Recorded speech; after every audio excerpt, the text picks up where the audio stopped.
The chariot is ready. The horses stamp and toss their heads. And still, you can't make your hands lift the bow.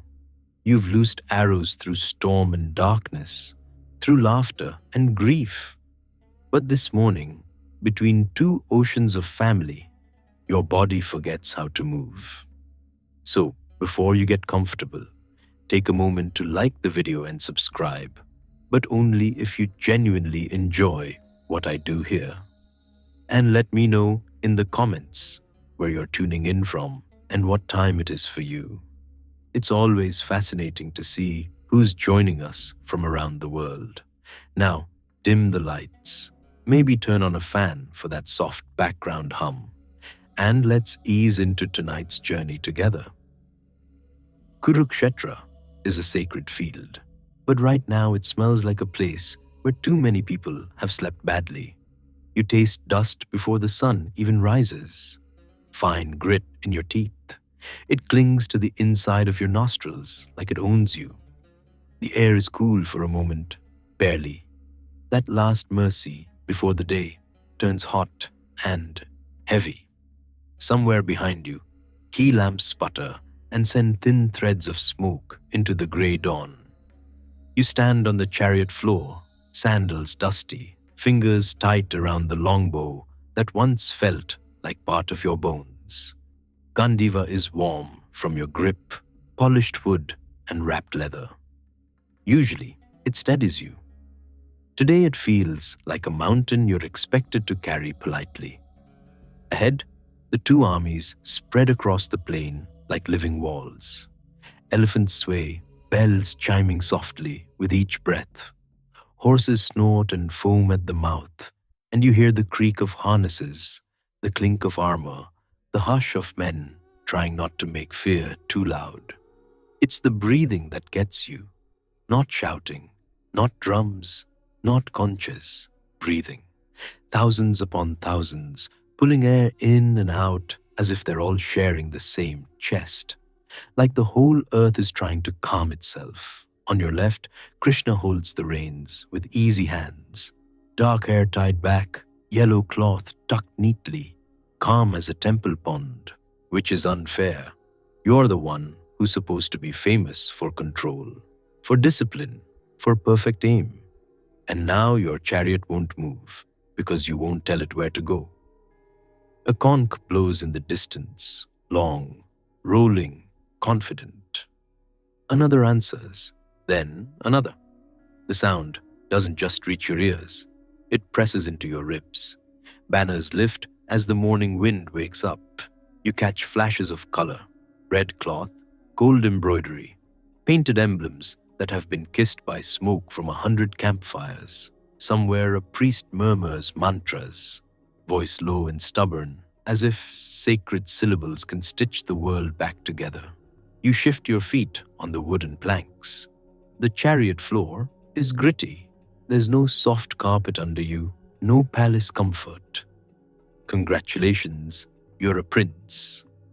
The bad news is you're standing on splinters at the edge of the end of everything. Your throat is dry. Your tongue sticks to the roof of your mouth. You glance down at your quiver. The fletching is neat, aligned, ready. Everything is ready, everything except you. Your eyes drift forward and the plane changes shape. It stops being armies, it becomes faces. There, Bhishma, white hair like a river of ash. He sits tall, a banner behind him, steady as a vow carved into stone. Your grandsire, the one whose hands once lifted you when you were small enough to fit against his chest. And there, Drona, your teacher, the man who taught your fingers to speak to a bowstring. His posture is the same as always, like he's about to correct your stance. There are cousins you played with, uncles you greeted at festivals, friends who once shared sweets with you, sticky with syrup, laughing with mouths full. And you can't pretend you don't know them, not today. Your chest tightens, your arms feel too light, then too heavy. The longbow dips, rises, dips again. You swallow, and it does nothing. Krishna glances at you just once, not impatient, not judging, just present. You try to breathe the way you've breathed before, battle 1,000 times. In, hold, out, but the air won't settle. It's as if your lungs are trying to remember every prayer you ever heard as a child, every promise made on sacred fires, every story about honor, duty, family. They all crowd in at once. You speak at last, and the words come out rough, scraped from somewhere deep. Drive between them, you tell Krishna, and you hate how small the request sounds. He flicks the reins, gentle. The horses step forward. The chariot rolls, wooden wheels crunching over dry earth, and you're moving into the space between two worlds. As you pass the front lines, the details sharpen. A soldier's cotton wrap, stained with sweat, the dull shine of bronze, the smell of oil rubbed into bowstrings, a faint sweetness, someone chewing cardamom to calm their stomach. A man coughs, another laughs too loudly. Someone mutters a prayer to any god willing to listen. You want to tell them all to go home. But nobody goes home from this place. Not really. The chariot stops at last, right in the middle, where the air feels thinner, where every eye seems to turn toward you, even the eyes you can't see under helmets. You look left, you look right, and your body betrays you with a simple truth. You don't want this. Your fingers loosen. Gandiva slips in your grip, not falling, not yet, but suddenly unfamiliar, like a tool you found in someone else's house. Your heart beats hard enough to shake your ribs. Your skin prickles beneath your armor. The morning breeze isn't cool anymore. It's just air moving over a field that's about to burn with effort and noise and endings. Krishna remains beside you, steady. The reins rest in his hands like they were always meant to be there. And you realize, with a strange, sinking clarity, that this moment didn't begin this morning. It began in a palace courtyard where boys trained with wooden weapons, dust rising around their ankles. It began with a guru's sharp eyes and a test involving a bird and a single unblinking focus. It sharpened into rivalry that tasted like iron and pride. It hardened in exile, with forests, with cold nights where you slept on the ground and pretended you didn't miss silk sheets. Your bed was straw and stubbornness. No memory foam, mostly just foam from the river when you washed. It climbed into mountains with gods who don't come when called, but still expect perfect devotion. It twisted into a year where your hands, meant for war, were made to teach dance steps in a king's court, and you had to smile like it was normal. And it will go on from here, through days that blur together, through vows shouted at the sky, through victories that don't feel like they belong to anyone. Tonight, you don't have to march all 18 days at once. You only have to stand here with Arjuna on this trembling chariot, in this grey dawn. You'll walk back through his life, slowly, step by step, from thunderborn childhood to the edge of heaven, from disguise to revelation, from the first time he lifted a bow to the moment his hands refused to lift it at all. The conchis keep calling as if they can summon courage by sound alone. The horses shift, impatient, and you stand between two armies, trying to remember how to be the person everyone believes you are.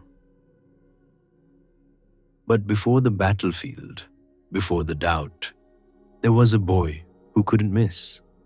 And before there was even a boy, there was a night that didn't feel like a normal night at all. You can almost smell it if you lean into the memory. Rain on hot stone, that sharp, clean scent when dust finally settles. The wind runs its fingers through the trees as if it's searching for something. Far off, thunder rolls, slow and heavy, like a drum being tested before a great ceremony. In the forest where Pandu lives in exile, the world is quieter than a palace, but it's never truly calm. Fires crackle, night insects sing, the hermitage breathes. Soft chants, soft footsteps, the murmur of sages who wake before dawn because sleep is a luxury they never quite trusted. Kunti sits with the kind of stillness that isn't peaceful, it's tense. She has a secret that feels like a live coal in her palm. Long ago, before she ever wore the name Queen, she was a girl in her father's house. A girl who was given a mantra like a gift or like a loaded weapon. And one day, with the recklessness that only youth can afford, she tested it. The sun himself answered, and the child that came from that moment, gold skinned, bright eyed, born wearing earrings and armor like the gods had dressed him, was too dangerous to keep, too impossible, too visible. So she did the unthinkable and pushed her own heart into the river, wrapped in a basket. Some secrets don't go away, they just wait. Now, years later, she sits beside her husband, who cannot touch her, not if he wants to live. Pandu has the look of a man trapped inside his own curse. He loves his wives, and love has become a closed door. Outside, the monsoon gathers itself again. The leaves tremble. A peacock cries from somewhere in the dark, loud and offended, like it's complaining to the sky about the quality of the weather. Kunti feels the mantra in her mouth before she speaks it. A taste like metal, like lightning waiting to strike. She calls, and the air changes, not gently. The hairs on your arms would rise if you were there, sitting just beyond the firelight. The night seems to inhale and hold it. The flames lean sideways as if they're bowing to something approaching. Then, light, a brightness without heat, a presence that fills the space like a storm filling a valley. Indra arrives the way thunder arrives, not asking permission, not explaining himself, simply being undeniable. Kunti doesn't scream, she doesn't faint. She's not that kind of woman. But her hands grip her cloth so tight, her knuckles go pale. Her breath catches. For a moment she looks very young again, like the girl who once made the sun appear, just to see if she could. Indra blesses her, and the blessing is not soft. It's power, pressed into mortal life. And when the time comes, the child is born with a cry that seems to cut straight through the rain. Arjuna, not the first son, not the second, the third. Yudhishthira comes first, steady as the earth, with eyes that look like they've already judged the world and decided to be patient with it anyway. Bhima comes next, loud and hungry and impossible to ignore, like a gust of wind that kicks open every door. Then Arjuna. You can almost see him, small fists, furious lungs, and a gaze that doesn't wander. Even as a baby, he looks like he's trying to aim at something. The forest women joke that he doesn't blink much. Someone says it's because his father is the lord of the sky, and sky people don't waste time looking away. Someone else says if this child ever learns to hold a weapon, everyone should duck. And the sages, hearing that, go very quiet. Because they all know what a boy like this becomes. Morning in the hermitage comes with damp cold that clings to your skin. Smoke hangs low from cooking fires. Wet grass soaks your feet. Kunti wraps the baby close, and you can hear his breathing. Tiny, stubborn, steady. Pandu watches from a little distance, his face caught between joy and grief. He will raise these boys as his own. He will tell them stories. He will teach them what he can. And then, One day, he will reach for Madri, forgetting the curse for one human heartbeat. The curse remembers. The forest goes silent in the moment after. No thunder this time, just the end. Madri, broken by what's happened, chooses to follow him out of this world, leaving Kunti with 5 sons and a grief that has no room to collapse. Kunti gathers the boys like you gather embers from a dying fire, careful, quick, refusing to let them go out. She walks them back to Hastinapura. The road back smells of dust and crushed leaves. Ox carts creak. Pilgrims pass with water pots and tired songs. The boys' feet toughen on stones, and their eyes learn the shape of the world beyond palace walls. And then, at last, the city rises. Hastinapura, broad and loud and crowded, shimmering in heat. You can hear it before you see it.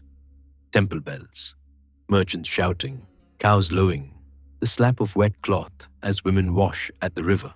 The palace itself smells like sandalwood and old stone warmed by the sun. Polished floors cool your feet. Courtyards open to the sky like bowls waiting to be filled with noise. This is where the boys will grow, and this is where they will learn, very quickly, that being princes does not mean being safe. The palace is full of relatives, too many. Uncles, aunts, cousins, an ocean of family, and in that ocean, sharp teeth. Dhritarashtra sits on the throne, blind eyes turned toward voices like their sunlight. Gandhari moves like a shadow at his side, her own eyes wrapped away beneath cloth, a queen who chose darkness so she would not see what her husband could not. And then there are the sons, so many sons. They spill through hallways like a tide, laughing, shoving, competing, always watching for weakness. At the front of them is Duryodhana, thick-shouldered, even as a boy, with a temper that flashes fast and a smile that doesn't quite reach his eyes. Yudhishthira walks carefully around him. Bhima does not. Arjuna. Arjuna learns to read the air. You can feel it if you stand in the courtyard with them. Morning sun already warming the flagstones. The smell of ghee from the kitchen drifting through arches. The princes play at war with wooden clubs and practice swords, and at first it seems harmless. Then Bhima laughs, big, booming, and one of the Kaurava boys falls hard. Dust puffs up. There's a moment of silence. Then Duryodhana's face tightens, and the game changes without anyone saying so. From that day, the courtyard is never just a courtyard again. It's a battlefield with nicer scenery. Bhima grows into his strength like a young lion who doesn't understand why everyone else is nervous. He eats like he's trying to personally solve famine. He wrestles pillars for fun. He can lift a grown man the way you lift a sack of grain. And because he's Bhima, he expects the world to accept this cheerfully. It does not. He's too much. So the cousins start testing him. Sweet drinks offered with overly polite smiles. Food that tastes a little strange. Invitations to swim in the river when the current is fast and the water is deep. Bhima survives it all with the offended resilience of someone who refuses to die out of pure stubbornness. Once, when he returns from the river with wet hair and an expression like he's been mildly inconvenienced rather than nearly ended, you can almost hear the palace servants exhale. Bhima stomps into the hall and demands more food. Because nearly being sent to the bottom of a river is exhausting work. Arjuna watches these things and doesn't roar about them. He stores them, like arrows in a quiver. He is not the eldest, so he does not carry the weight of decisions. He is not the strongest, so he does not get to be the blunt. instrument, he becomes something else, the precise one, the one who notices. At night, the palace cools slowly, holding heat in its stones. You lie on woven mats and listen to the distant clink of guards' weapons, the soft hiss of oil lamps, the faraway song of someone grinding grain. Arjuna lies awake sometimes, staring at the ceiling, listening for footsteps that don't belong. Kunti sleeps light, like a woman who has had to be awake for too many disasters. And in the mornings, when the boys step back into the courtyards, Arjuna's eyes are already narrowed, already searching for the line between play and danger. Then Drona arrives, not like a festival, not like a parade, like a tool being placed on a table. He comes with matted hair tied back, a stern face, and the sort of presence that makes boys straighten without knowing why. He is a Brahmana, yes, but he carries himself like a warrior who happens to know prayers. His voice doesn't waste words. He sets up the training ground beyond the palace walls where the earth is packed hard from years of feet and practice. Dust rises with every step. The air smells of sun-baked soil and oiled wood. Targets stand in lines, straw men, wooden discs, poles marked with rings.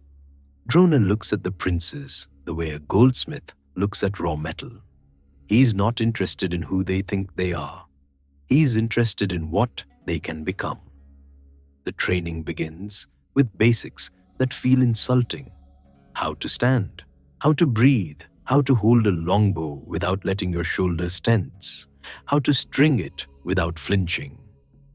The longbow is not a weapon yet. It's a discipline. Your fingers blister, your arms ache in places you didn't know could ache. The older boys complain loudly. The younger ones whine quietly. Bhima tries to use the longbow like it's a club because Bhima believes every problem can be solved by hitting it harder. Arjuna doesn't complain. He watches Drona's hands. He watches the angle of the wrist, the way the fingers release, the way the body stays steady. And then he tries it again and again. The first time Arjuna looses an arrow properly, it doesn't sing through the air like a miracle. It's clumsy, it wobbles, it hits the target too low and to the left. But his eyes don't dart away in embarrassment. They stay on the mark, as if he's memorizing the mistake.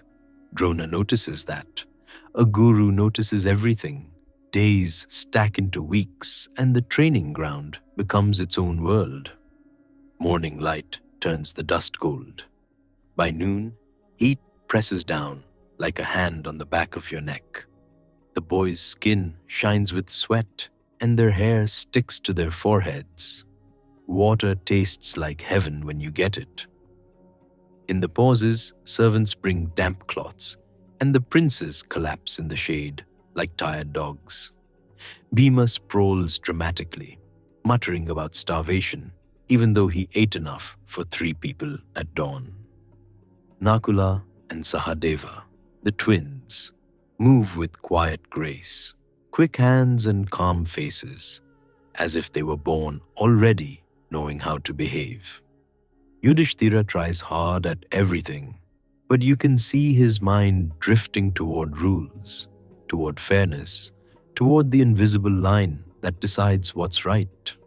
And Arjuna stays close to his bow.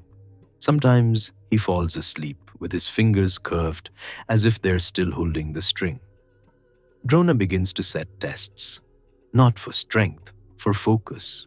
One day, he has the boys stand in a line with their bows, and at a distance, he places a small target, an oil lamp, its flame trembling in the breeze. The sun is high, so the flame looks tiny and stubborn, fighting to exist in all that light. The air smells faintly of burnt wick and warm oil. Drona instructs them to aim, not at the lamp itself, but at its reflection, caught in a polished surface. beside it. It's the kind of task that makes your eyes water if you stare too hard. One prince after another lifts his bow, squints, adjusts, sighs, tries to look confident. Arrows fly, some strike too high, some too low. One clips the stand and wobbles off, as if it lost interest. Bhima's arrow goes wide, and he glares at the lamp like it insulted his mother. Drona doesn't scold. He just watches, calm as a mountain. Then Arjuna steps forward. You can feel the shift, even if you're only standing nearby. Dust on your toes, sweat drying on your skin. The world seems to narrow around him.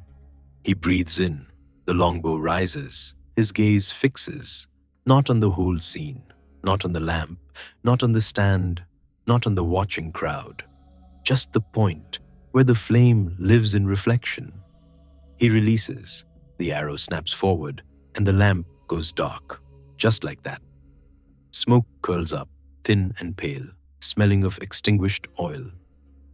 For a heartbeat, nobody speaks. Then the boys explode into noise. Complaints, admiration, denial, excuses. Bhima insists he could have done it if the lamp hadn't been standing so far away, which is a wonderful complaint, because that's the entire point of archery. Drona finally lets himself smile, just barely. It's the kind of smile that says, "There you are." After that, Drona begins keeping Arjuna later. Not every day, not openly enough to cause a riot among the other princes, but often enough that people start noticing patterns.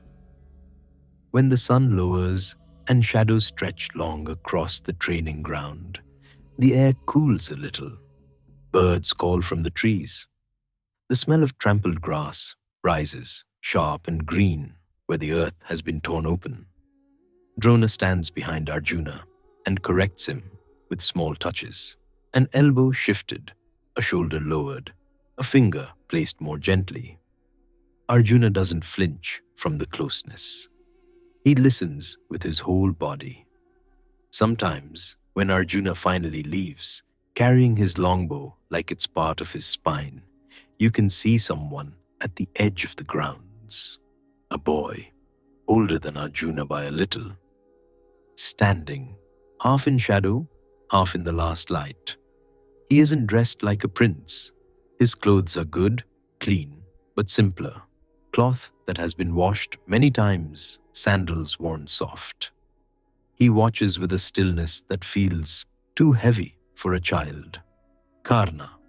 He doesn't step forward. He doesn't call out.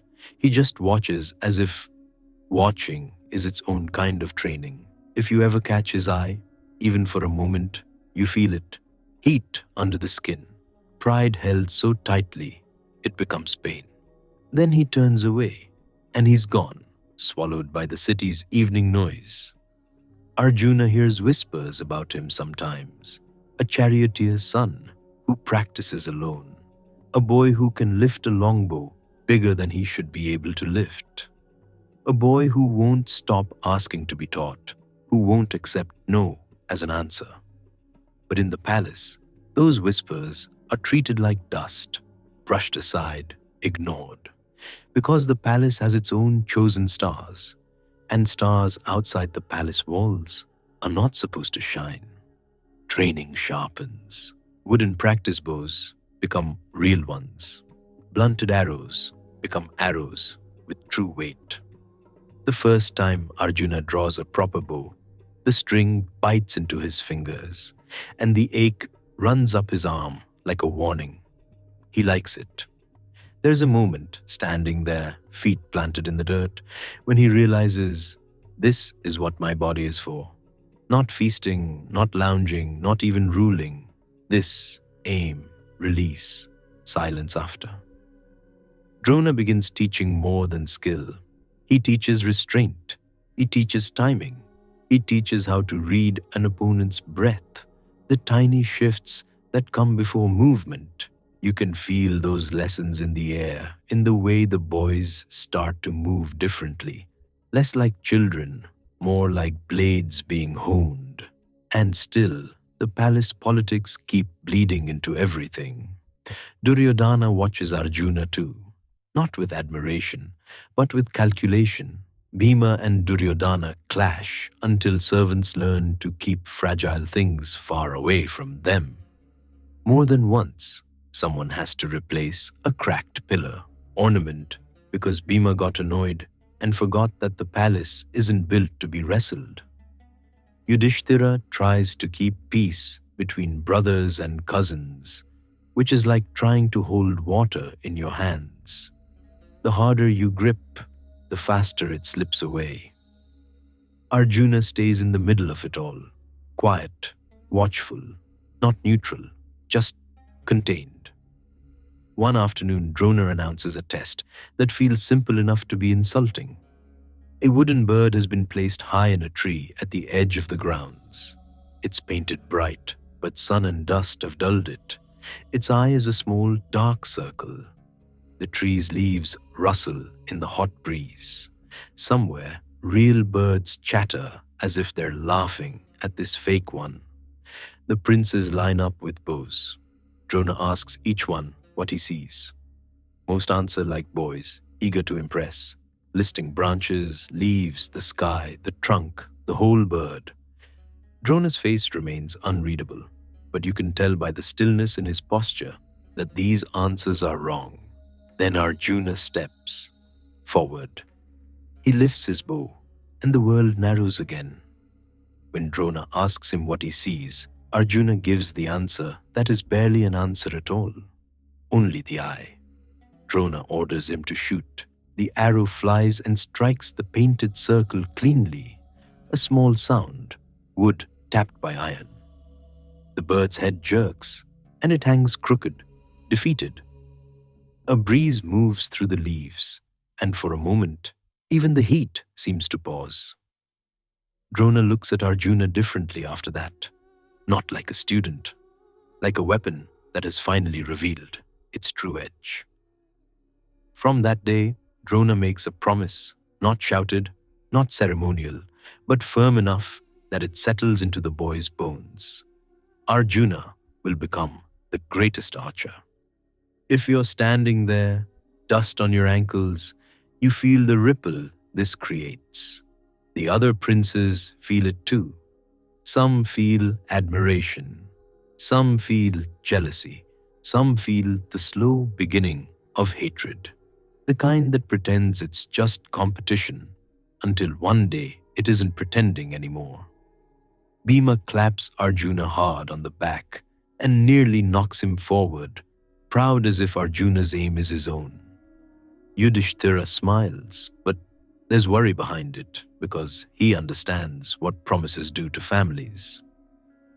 Duryodhana's eyes narrow, just slightly, and you can almost see him filing this moment away for later. Outside the grounds, beyond the palace walls, Karna hears. News travels fast in a city full of mouths. He hears that the Brahmana warrior named Drona has chosen his favorite. He hears that a prince has been singled out like a jewel lifted from a tray.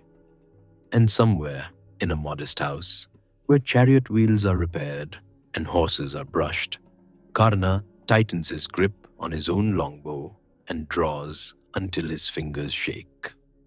Not because the string is too heavy, because rage is. Evenings in Hastinapura become filled with the sounds of practice, thwip of arrows, thud of impact, the low murmur of boys repeating lessons to themselves. Sometimes, late at night, you can hear Arjuna outside even after everyone else has gone in. The gods know him well enough now to let him be. A lone figure in the courtyard, a lamp flickering nearby, the longbow rising and falling like breath. Kunti watches from the shadows sometimes, unseen. A mother watching her son become something she called down from the sky. She doesn't interrupt. She doesn't praise him loudly. Her love is quieter than that. It's the kind that keeps you alive. And still, even as Arjuna grows sharper, Something in him remains tender, not soft, tender. He is not like Bhima, who would happily solve every insult with a smashed jaw if someone would just let him. Arjuna feels things. He feels loyalty like a weight. He feels respect like a chain. He feels the complicated ache of being trained by a man he will one day face across a battlefield, though no one can imagine that yet. Not fully, not in the bright days of youth. For now, he is simply a boy becoming a master. And you are there beside him, tasting dust in your mouth, squinting against sun glare, feeling the rough rap of the bowstring against your own fingers as if you're the one drawing it. Drona begins teaching them about chariots too, how to shoot while the world moves beneath you. It's harder than it looks. Your stomach lurches the first few times the horses pull, wheels rattling over packed earth. The platform shakes. Your feet scramble for balance. Bhima complains loudly that this is an unnecessary invention and that the horses should simply stop moving so he can hit things properly. The horses sensibly ignore him. Arjuna learns quickly. He learns to let his knees absorb the shake, to keep his shoulders loose, to time his breath with the rhythm of the wheels. He learns that the world doesn't pause, so you can aim. You aim anyway. One day, after practice, the boys are sent to bathe. The river outside the city is broad and slow, glinting under the sun. The air smells of wet clay and flowering reeds. Boys splash and shout, water flying like thrown jewels. Bhima tries to dunk Arjuna, and Arjuna slips away like an eel, laughing. For a moment, they're not princes tangled in fate. They're just brothers. Karna is there too, at a distance on the bank, not joining, not invited, washing his hands in the shallows with a kind of careful quiet. He looks up once. Arjuna looks back, a glance that lasts only a heartbeat, but it sticks in the mind, like a thorn you don't notice until later.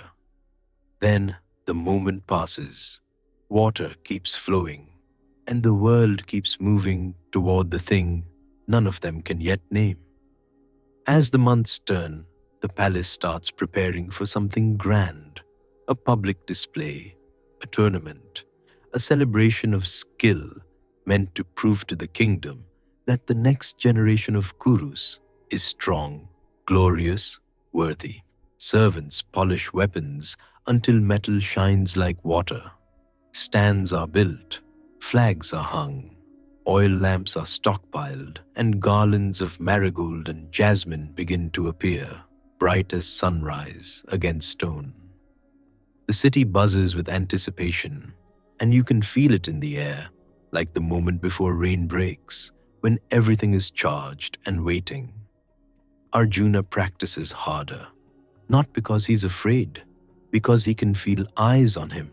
Drona's eyes, expecting greatness, his brother's eyes, proud and trusting, his cousin's eyes, sharp and measuring, and somewhere beyond the palace walls, Karna's eyes, steady, burning, never looking away. On the last evening before the tournament, the sky over Hastinapura turns the color of copper. The wind carries cooking smells, spiced lentils, roasting grain, ghee sizzling, and the distant sound of drums being tested. Thump, thump, thump, patient and ominous. Arjuna sits alone for a moment, with his longbow across his lap. The wood is smooth from use. The string hums faintly when he touches it. He closes his eyes, breathes, and the world narrows again, down to a single point. Not the eye of a wooden bird, not the flame of a lamp, something else. A future he can't see, but can somehow already feel pressing at the edges of his life. Tomorrow, the whole kingdom will watch him. Tomorrow, he will shine. And tomorrow, someone will step out of the crowd and cast a shadow that will follow him all the way to Kurukshetra.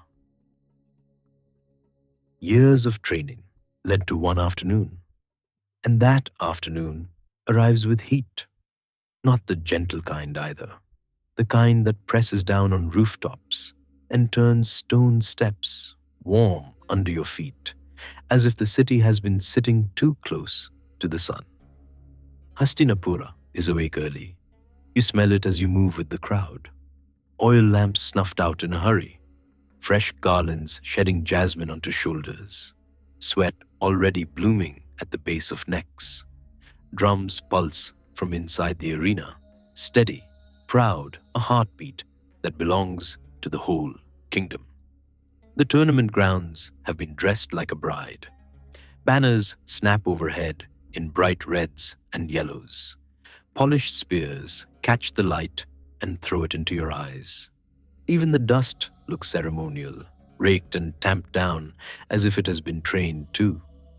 You find a place among the stands, squeezed between merchants and soldiers, old women with beetle-stained smiles, boys craning their necks to see princely armor. And you can feel it, that hungry, hopeful attention. 1,000 people leaning forward at once, waiting to be amazed. A conch sounds. The note rolls over the crowd like a wave. Elephants shift their weight behind painted screens, bells clinking on their harnesses. Somewhere, a horse whinnies, offended by the noise, because horses always act like they've been personally insulted by human celebration. You're standing close enough to the rail that you can smell the arena itself, dry earth, trampled grass, the sharp tang of oiled leather. Your throat feels dusty already, and then the royal platform catches your eye.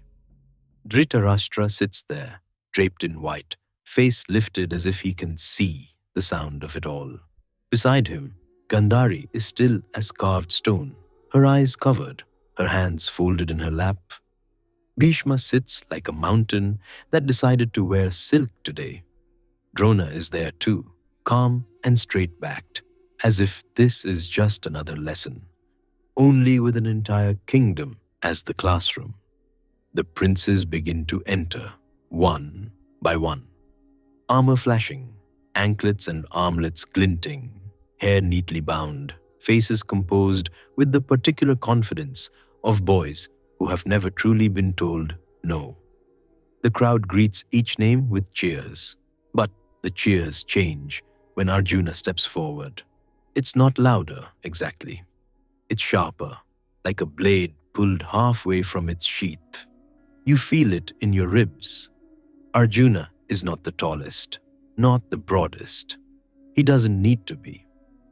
He walks with the quiet control of someone who knows where every part of his body is, even in a storm. His longbow rests in his hand as naturally as a staff in a pilgrim's palm. And for a moment, you forget to blink. A herald announces the first displays. The early feats are impressive, truly. Sahadeva moves through sword forms like flowing water, precise and unhurried. Nakula handles horses with such ease that the animals look proud just to be near him. Duryodhana throws a heavy mace as if he's tossing a coconut onto a cart. Bhima answers with a grin that makes half the crowd laugh and the other half lean back, just in case the mace decides to come back the wrong way. There's a little mishap when one eager young prince tries to show off with a chariot turn and nearly clips a drummer. The drummer jumps away with the agility of a man who has survived many celebrations. Somewhere behind you, an old man mutters that princes should be made to practice sweeping courtyards before they're allowed to practice war. The people around him chuckle. Your shoulders loosen. Then the archery begins.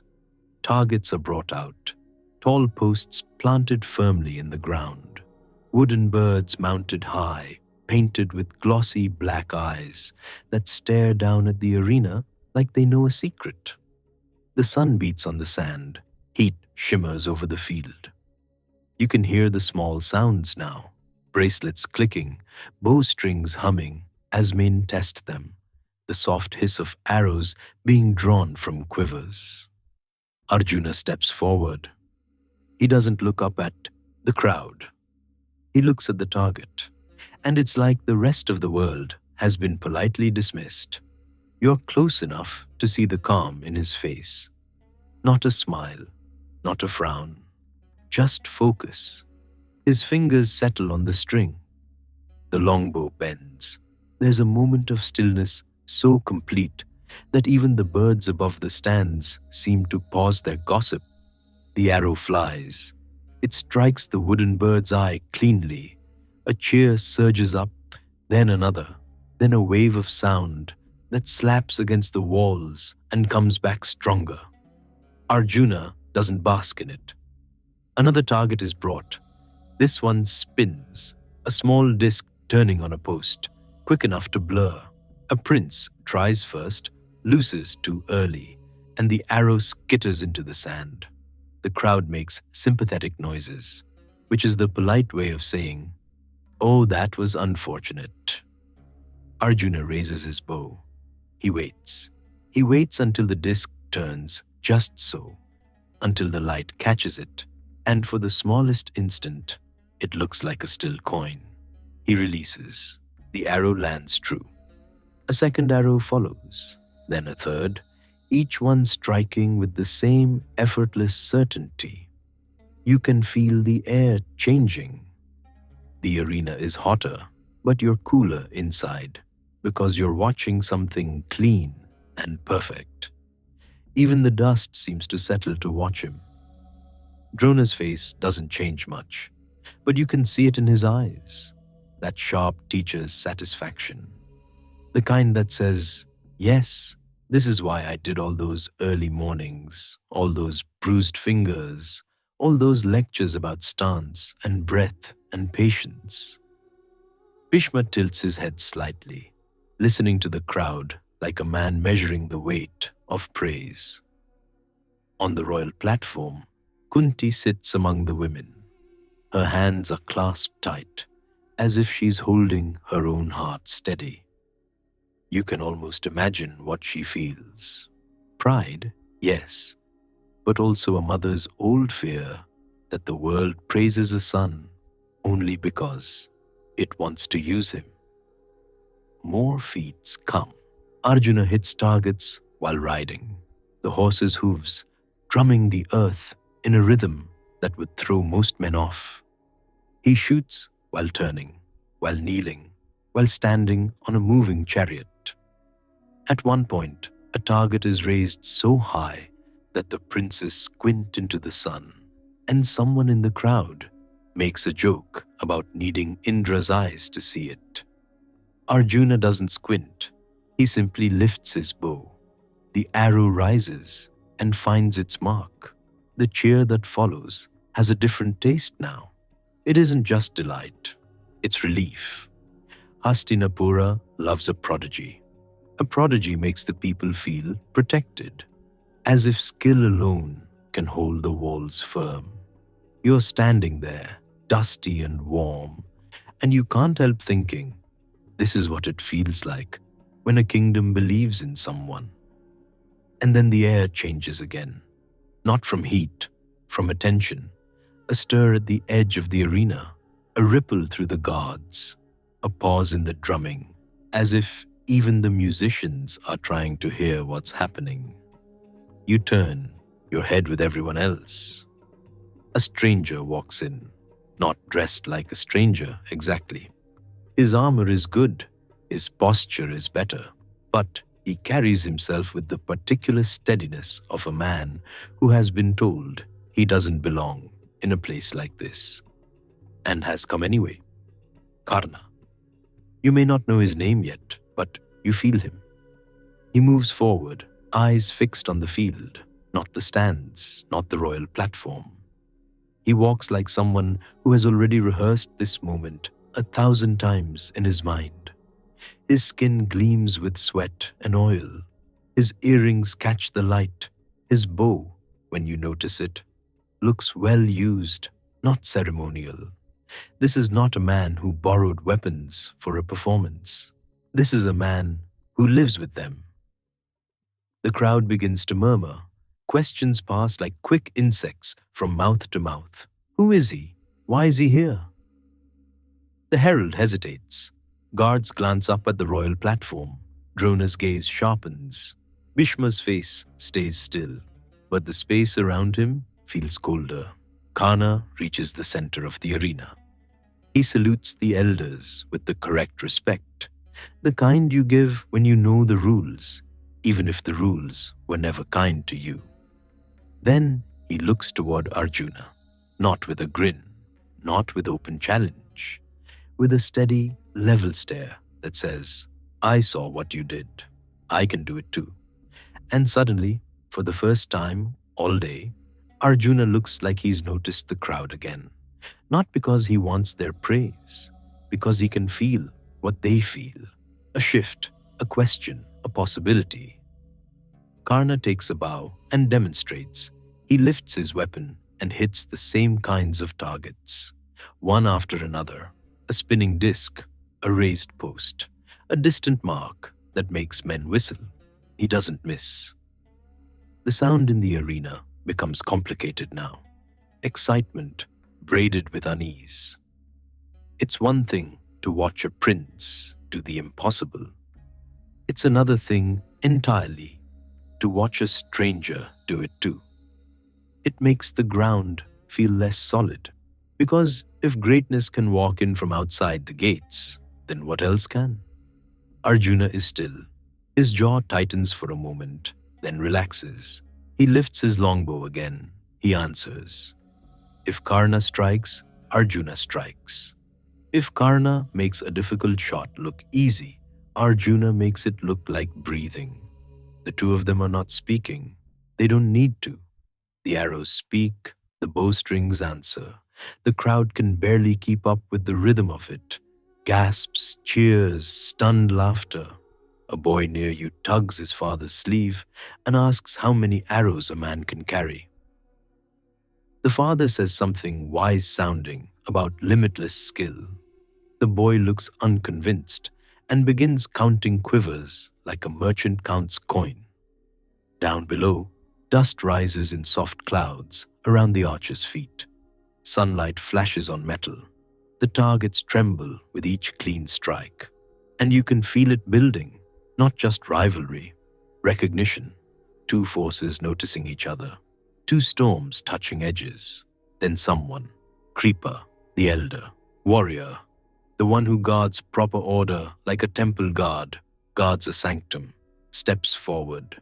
His voice carries across the arena. He demands to know who this stranger is. If he wishes to challenge princes, he must declare his lineage. It's not shouted as an insult. It's delivered like a rule. But rules can cut. Karna stands very still. For a moment, you hear the whole arena breathing. He gives his name. And then, there's a pause. Because the next part is the part that matters in courts. Whose son are you? Which house claims you? Which bloodline stands behind your arrows like a shield? Karna's eyes flicker, not with fear, with something older, something like a door shutting. He names the man who raised him, the charioteer, and the arena reacts the way crowds often do when they smell weakness. Some people laugh, some people scoff, some glance toward the royal platform, eager to see whether the elders will crush this man or allow the spectacle to continue. You feel a strange shame in your stomach, as if you personally laughed, even if you didn't. Because you can see it clearly. He can shoot like a king, but he has been judged as a servant. Karna's face stays composed, but his pride is like a flame behind glass. Arjuna doesn't move. He doesn't gloat. He doesn't smile. He simply stands there with his bow, the favorite son of a kingdom, watching another man be measured by a scale that has nothing to do with skill. Then Duryodhana steps forward. He is dressed like a prince, heavy with jewels, shining with the kind of confidence that comes from never being questioned. But there's something else on him today, too. Something sharp. He has been watching Arjuna soak up the crowd's love like rain. He has been watching his own place in the world feel smaller. Duryodhana approaches Karna with the ease of a man making a generous gesture in public, and you can see what he is doing. He is taking hold of this moment. He speaks to the assembly, loudly enough for everyone to hear.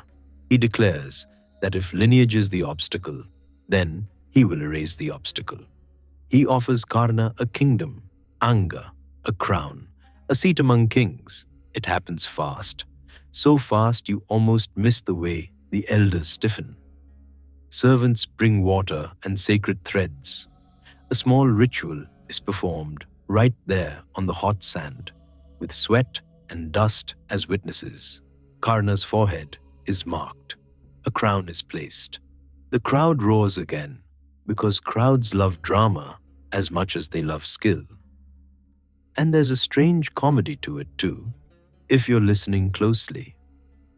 All morning, princes have proven their worth with years of training. And in a handful of breaths, Duryodhana has created a king with a sentence and a crown. Karna stands taller now, not because the crown changes his body, because it changes how people are allowed to look at him. He turns his gaze back to Arjuna. The challenge is now permitted. Now it's proper. Now the elders can't dismiss him with a wave. Arjuna remains steady, but something in the day has cracked, not loudly, quietly, like a hairline fracture in a perfect gem. On the royal platform, Bhishma's mouth tightens. He can see the danger the way an old warrior sees weather. Drona watches too, eyes narrowed, as if he's trying to calculate how to stop a fire with his bare hands. Kunti sits frozen. Her face is calm, in the way a lake can look calm, even when something dark moves beneath the surface. Because she knows. She knows who Karna truly is, her firstborn, the one she sent away in a basket, wrapped in cloth, floating on a river that held him more gently than society ever would. And now he stands here, crowned by her nephew, aiming his skill like a spear at her other son. Her fingers pressed together so tightly, you think the rings might bite into her skin. But she does not rise. She does not speak. She swallows the truth like bitter medicine, because if she speaks it now, the entire court will erupt. And she has learned, long ago, that a mother's truth is often treated as a problem, not a revelation. Down in the arena, the rivalry sharpens. Arjuna and Karna take positions. The crowd leans forward again, breath catching. This is what they came for, they think. Two great archers, a match for the ages. But you can feel something else in it too. A shadow at the edge of the excitement. A sense that this is not just sport, that something has been invited in. The duel begins in earnest. Their arrows fly in patterns that make the eye struggle to follow. Targets shatter. Wood chips jump and spin in the sunlight. Each shot is answered, each feat met. The crowd is losing its mind, and you're right there inside it, swept up in the roar, the dust, the shimmer of heat. And then, as if the day wants to remind everyone, it is still a day governed by old men and old rules. Another voice rings out. The elders call for the contest to pause. They insist on decorum, on proper boundaries, on the fact that this is a graduation tournament, not a private feud dressed in public finery.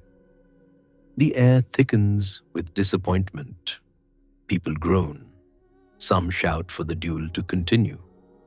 A merchant near you complains that he skipped lunch for this, and now the gods themselves could come down and he'd still be thinking about fried sweets. But the elders are immovable. They close the moment like a door. The match is deferred. The crowd slowly exhales, like a held breath being released all at once. Arjuna lowers his bow, Karna lowers his, but neither man looks satisfied, because satisfaction isn't what was born here. Something else was. Duryodhana moves again, as if he owns the space between people. He goes to Karna and treats him like a brother. He praises him openly.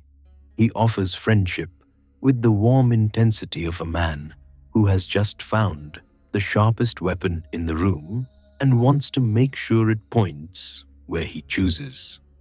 Karna accepts. You can see it in the way his shoulders loosen a fraction, in the way his eyes flicker with something like relief. Because for a man who has been questioned and dismissed, being embraced by power feels like water in the desert. And Duryodhana, who has always lived surrounded by cousins and brothers, suddenly looks less alone.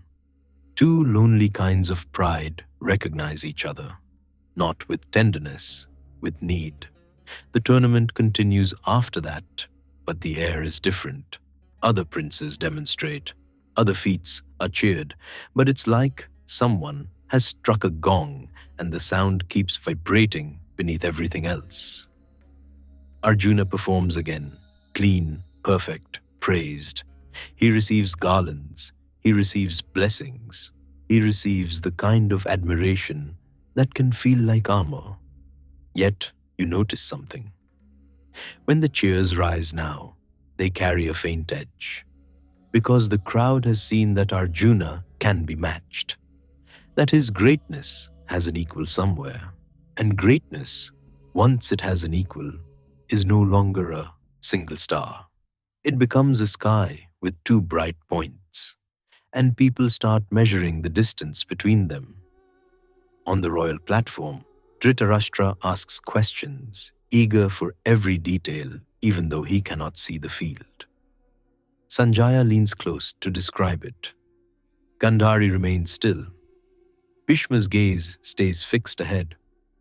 Drona's expression is careful, as if he's trying not to show worry in front of boys who are already proud. You sit with the crowd as the sun begins to slide lower. The heat softens just a little. A breeze comes in, carrying the smell of river water and cooking fires. Someone below lights a lamp near the stairway, the flame fluttering in the wind. The day begins to feel like it's ending. People start gathering their shawls. Children begin to fidget. The vendors shout their last offers for sweet drinks and roasted nuts. But your mind keeps returning to that entrance, that moment when Karna stepped into the arena as if he belonged there by right. That moment when the court demanded a name, like a gate demanded a toll.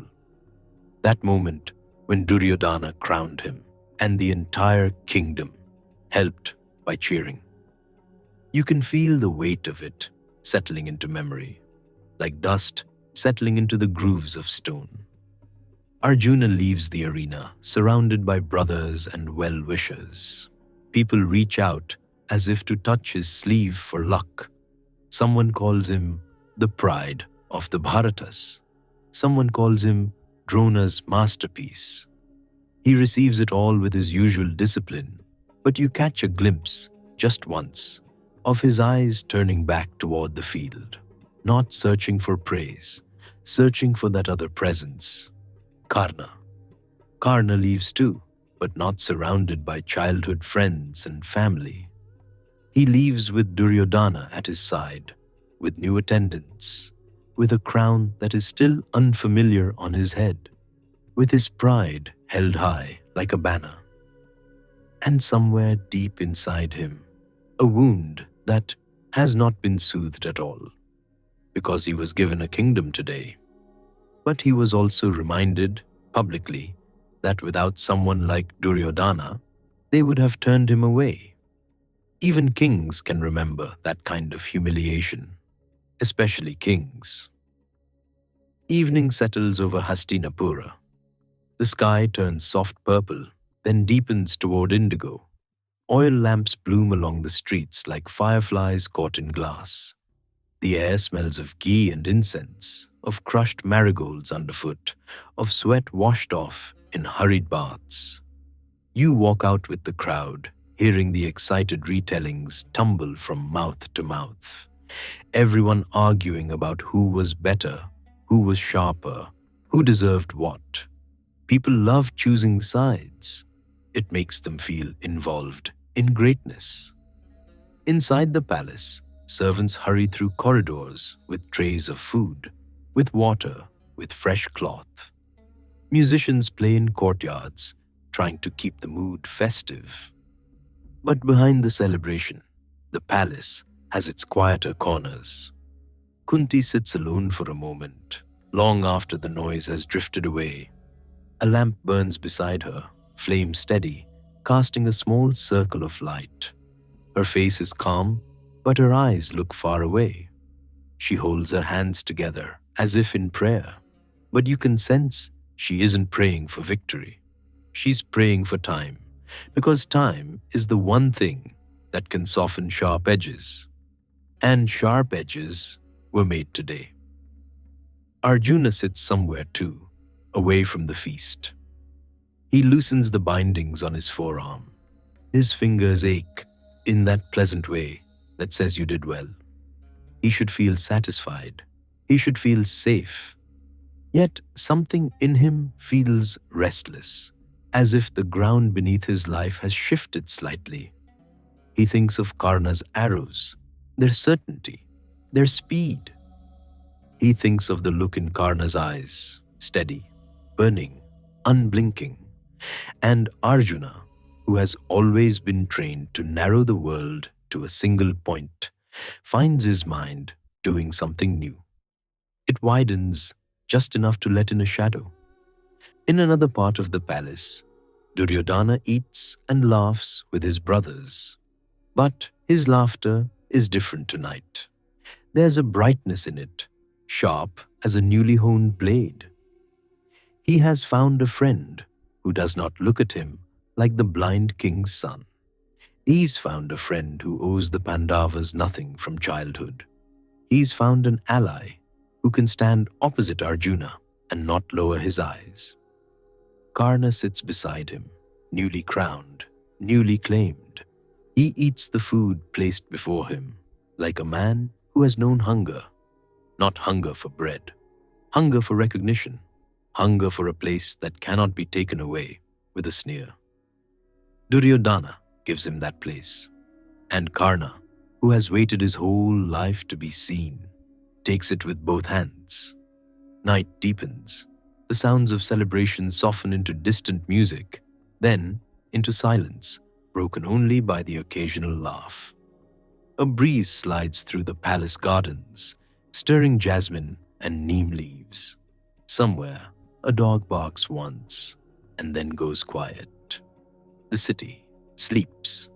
But if you could stand on the palace roof and look down, you might feel it.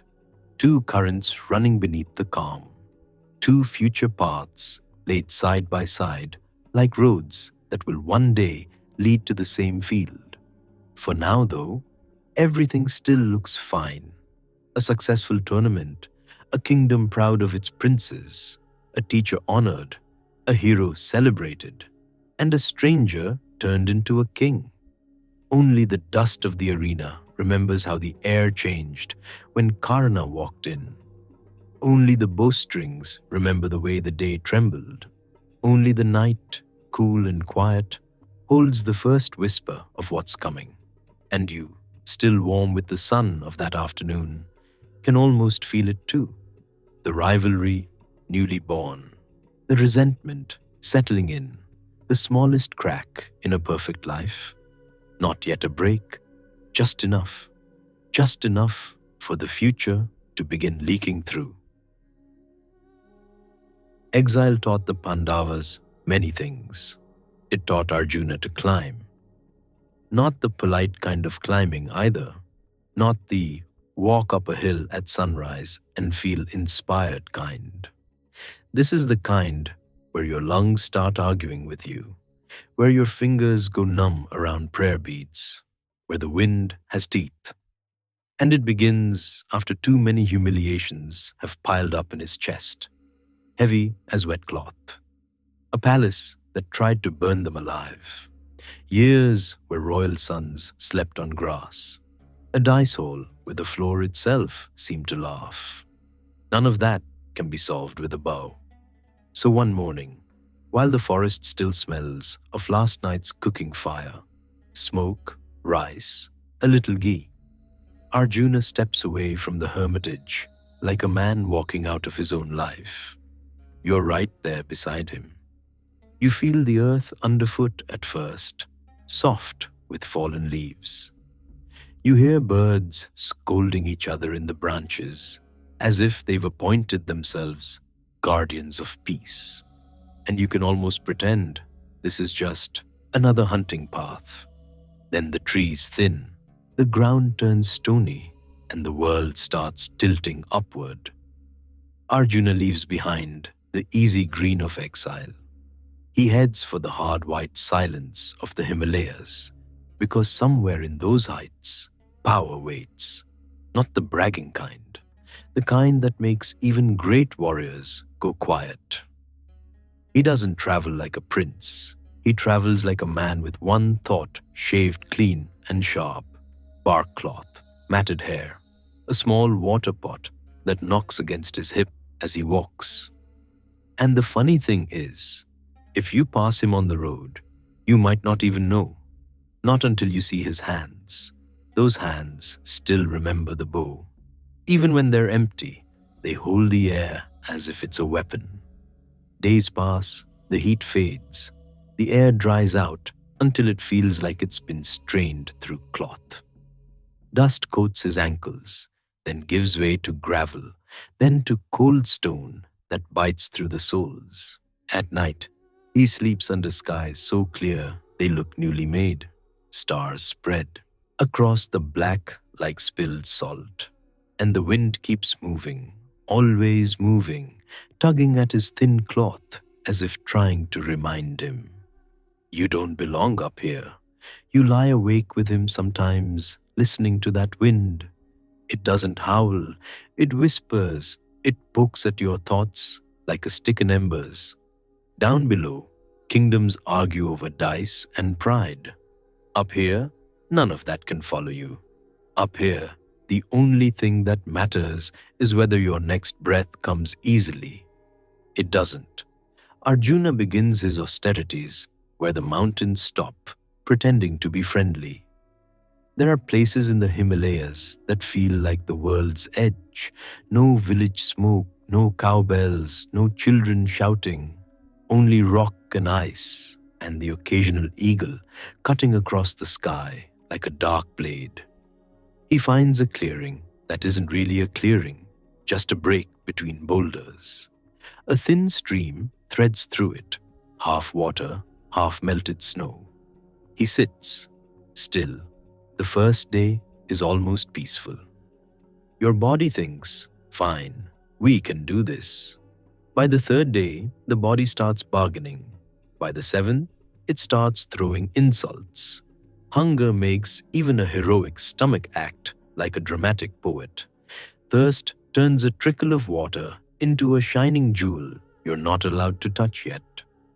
But Arjuna stays. He breathes in air so cold it stings the inside of his nose. He breathes out clouds that vanish instantly. And slowly, something shifts. Not the mountain does not care. Something in Arjuna. The restlessness that made him shine in training, the impatience that made him dangerous in youth. It all gets pressed down, like grain beneath a grinding stone, until what remains is a single steady point, a will, and that's when the mountain decides to test him. It starts small, a rustle, a snap of a twig that shouldn't be there, because who is snapping twigs this high up? You lift your head with him. Between the rocks, a wild boar bursts into view. Huge, bristled, dark as wet earth. It charges through the thin grass like it owns the mountain. Arjuna's hand moves without thinking. Of course it does. His fingers curl as if a longbow is already there. His eyes narrow. His body remembers what it is to aim. But before he can fully act, another arrow slices the air. It's a clean sound, a quick, sharp hiss. Arjuna's shot flies too, because Arjuna is not going to be outshot on his own mountain. Both arrows strike the boar at nearly the same breath. The animal collapses, skidding on stone, then lying still. And then you hear footsteps, not light ones, heavy, confident steps crunching over gravel. A man appears, dressed like a forest hunter, hair tied high, skin smeared with ash, a rough hide slung over one shoulder. He carries a longbow like it's a walking stick. He is not alone. Behind him move others, hunters too, wild-eyed, armed, watching. The stranger looks at the fallen boar, then at Arjuna, and his face twists into the kind of annoyance people usually reserve for relatives at weddings.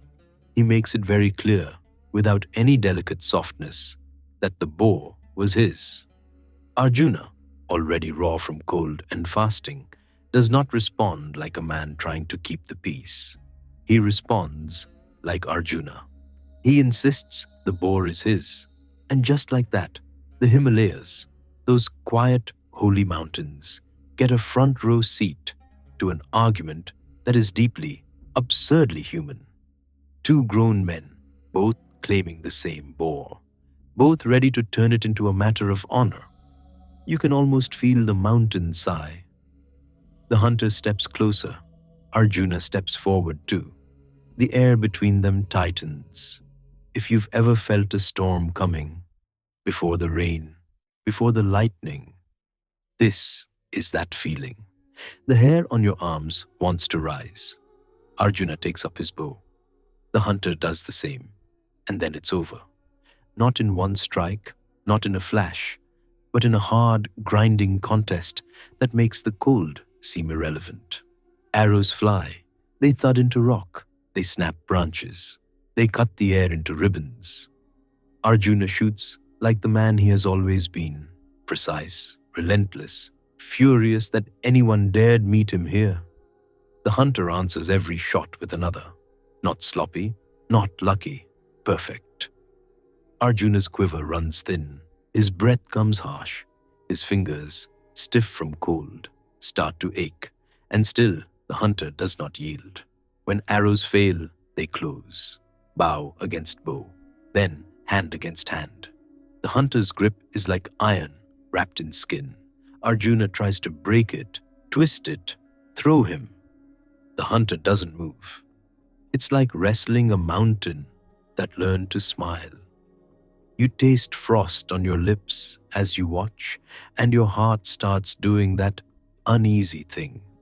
Because Arjuna is not supposed to meet an equal out here. Arjuna, desperate now, reaches for the last resort. He calls on a weapon of the mind, an invocation meant to summon power beyond the human. He releases it, and nothing happens.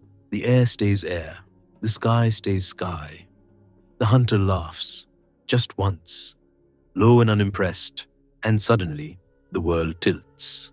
Arjuna swings again. The hunter catches him. And with a motion that is almost casual, he throws Arjuna down onto the cold stone. Not cruelly, not even angrily, like correcting a child who got too bold. Arjuna lies there for a heartbeat, staring up at the sharp blue sky. His chest rises and falls. He is shocked, and you can feel it too. Because this isn't losing to a warrior. This is losing to something that does not belong in the same category. Arjuna scrambles up. His pride is bleeding, not outwardly, not messily, but inside, where it burns hottest. He looks around for some offering, some way to steady himself. So he does the only thing left. He makes a small shrine right there on the mountain, stones stacked, leaves laid down, a simple shape of devotion in a place that refuses comfort. He forms a clay figure with his hands, quick and trembling, and he places it before him like an apology made visible. Then, with the humility he rarely shows in palaces, he offers worship. The wind tugs at the leaves, his breath fogs the air, and when he lifts his head again, the hunter is different. The ash on his skin gleams like it contains fire. His eyes hold a depth that makes you forget the boar completely. The companions behind him, those rough hunters, no longer look rough. They look like shadows of something vast. And the man himself, he is Shiva, not as a distant statue in a temple, not as a story told by a fireside. Shiva right here, in the clean cruelty of mountain air. Shiva in the shape of a hunter, because sometimes the gods don't arrive with trumpets. Sometimes they arrive to argue over a boar and see what you do. Arjuna drops to his knees. All the fight drains out of him at once, like water from a cracked pot. He offers himself, his pride, his skill, his anger, his whole sharp life. Shiva looks at him for a long moment, the kind of long moment that makes your thoughts quiet down on their own. Then Shiva gives him what he came for, not a pile of weapons handed over like gifts at a festival. Something heavier, a weapon that hums with consequence, the Pashupata. It doesn't sit in the hand like a normal arrow. It sits in the soul like a promise you shouldn't make lightly. Arjuna receives it with both reverence and fear, because now he is carrying something that could end more than a battle. The mountain seems to exhale. The wind softens just a little, and Shiva is gone as suddenly as he appeared. Only the thin stream keeps running. Only the rocks keep their cold silence. Arjuna stands alone again. You stand with him. And for the first time since he started climbing, he looks not satisfied, just sobered, because power is never only power. It is responsibility with teeth. He begins descending from that place, moving carefully now, as if even his footsteps should be mindful. But the journey is not over, not even close. A few days later, as dawn bleeds pale light into the snowy ridges, the sky changes. It's subtle at first, a shimmer, a deepening of color, as if the blue has been polished. Then you hear it. Wheels, not the wooden groan of bullock carts, not the clatter of village travel. This is a sound that makes the spine straighten. A chariot moving through air, a low ringing hum like thunder held in a brass bowl. Arjuna looks up, and there it is, descending through the cold morning, golden, bright, almost too clean for the rough world. Horses, luminous and restless, stamp at nothing. Their manes ripple as if wind lives inside them. The chariot comes down as lightly as a leaf, and standing there, framed by that impossible light, is Indra, Arjuna's father, not the father who raised him, not the father whose voice he heard in a palace corridor, a father he has never met. Indra's presence fills the mountain air like electricity. Even your skin seems to wake up, prickling as if a storm is about to break. Arjuna, who has faced kings without flinching, hesitates now. Because how do you stand in front of the god who lent you your own fierce blood? Indra's face is not soft. It is regal, bright, sharp-edged. And yet, there is something in the way he looks at Arjuna, something like recognition that arrives late. He tells Arjuna, without unnecessary ceremony, that this is only the beginning. Shiva has tested him. Now heaven will train him. Arjuna steps into the chariot. You feel it too. The strange weightlessness, the way the world drops away. The cold air tears at your eyes as the chariot rises. Mountains fall beneath you like waves. Forests become dark smudges. Rivers become threads of silver. And then even the sky changes. It stops being sky and becomes something layered, endless, alive.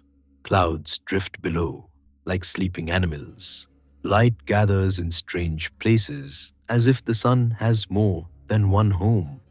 The chariot moves without jolting, without strain. And Arjuna, warrior, exile, son of sorrow, rides upward like a man leaving one kind of reality for another. When you reach heaven, the first thing that hits you is the scent. Not incense like in temples. Something fresher, like rain that never turns to mud, like flowers that have never known dust. There is music too, but it isn't loud. It's woven into the air. A soft, continuous melody, as if the world here is always humming to itself. And the light, there is no harsh glare. Everything shines without burning your eyes. Heaven is beautiful in a way that almost makes you suspicious, because it's too perfect, like food that tastes sweet but leaves you hungry again 5 minutes later. Indra's city rises like a dream made solid, pillars that look carved from light, gardens that never wilt, pools so clear you can see every pebble resting in silence. Celestial beings move through it as if they have all the time in the universe, which, in their case, they practically do. Arjuna walks behind Indra, and for once, his steps are careful. In the forest, he was a prince playing at being an ascetic. Here, he is a mortal pretending he belongs. You can feel it, the way people glance at him, not with contempt, not exactly, with curiosity. A human in a place where everything else seems finished, polished, complete. He is led to teachers who are not like Drona. They don't shout. They don't smack your knuckles with a stick. They simply look at you, and suddenly you understand that whatever you thought you knew was the first step of a staircase you never even saw. Arjuna trains. Days in heaven do not feel like days on earth. Time doesn't drag. It doesn't sprint either. It flows like a calm river. Arjuna learns weapons that aren't just sharpened metal or carved wood. He learns invocations, sounds and focuses of mind that call power into form. Some weapons arrive as blazing arrows, some as nets of light, some as storms. When he practices, the air itself changes around him. The space in front of him ripples like heat above summer stone, even though heaven isn't hot. You watch him stand in a wide courtyard where the ground is smooth and cool beneath bare feet. You hear the quiet snap of his bowstring, then the strange, deep hush that comes right after, when even the birds seem to pause. And you realize this is what he came for, not glory, not applause, preparation. Because down below, on that earth, everyone is desperate to possess. A war is growing like a dark monsoon cloud. Arjuna is given battles too, not against cousins, not against teachers he loves, against beings that threaten the order of heaven itself, shadowy, fierce, ancient. The fights are fast and bright like storms that flare and pass. No long suffering, no gruesome aftermath, just power meeting power and the sky ringing with it. Afterward, heaven goes back to being heaven. Gardens still bloom, music still drifts, and Arjuna goes back to training as if he didn't just shake the horizon. That's the strange thing about places where gods live. Even victory feels ordinary, Between training and duty, there are feasts. There are gatherings where laughter rolls like soft thunder. There are apsaras, celestial dancers, moving with such ease it makes human movement look clumsy. Arjuna sits among them sometimes, and you can feel his discomfort like a stone in a sandal. He doesn't know where to put his hands. He doesn't know when to smile. Because on earth, every gathering has an edge, a politics, a threat. Here, everything is smooth, too smooth. And then, one day, it happens. Urvashi comes to him, not like a shy village girl, not like a princess waiting for permission. She arrives like fragrance, arriving in a room, sudden, total, unavoidable. Her beauty is the kind that could make a man forget his own name. She approaches Arjuna with confidence that has never been refused. And you can almost feel Arjuna's mind scramble, not from desire, but from panic, because he knows who she is. He knows the old threads of ancestry that tie heavenly beings to royal lines. To him, she is not simply an apsara, she is like an elder, a mother of his lineage. And Arjuna, who can face armies, does the most awkward thing possible. He refuses her, politely, earnestly, completely. For a moment, heaven goes quiet around them, as if the very air leans in to listen. Then Urvashi's face changes, not into monstrous rage, into wounded pride sharpened into anger. She does not argue, she does not plead, she curses him. And the curse lands with the calm finality of a stone dropped into a deep well. Arjuna will, for a time, lose the markers of manhood. He will become, in the eyes of the world, neither man nor woman. It is not a gentle curse. It is meant to humiliate. Arjuna stands there, stunned, feeling the ground shift under him in the one place he thought ground never shifted. If you're standing close enough, you can almost feel the heat of shame rise into his face. Because what do you do when you have done the right thing and it still brings punishment? He goes to Indra, not like a warrior asking for a weapon, like a son, finally acting like a son.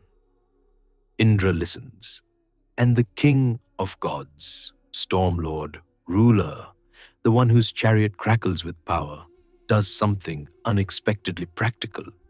He doesn't erase the curse completely. He reshapes it.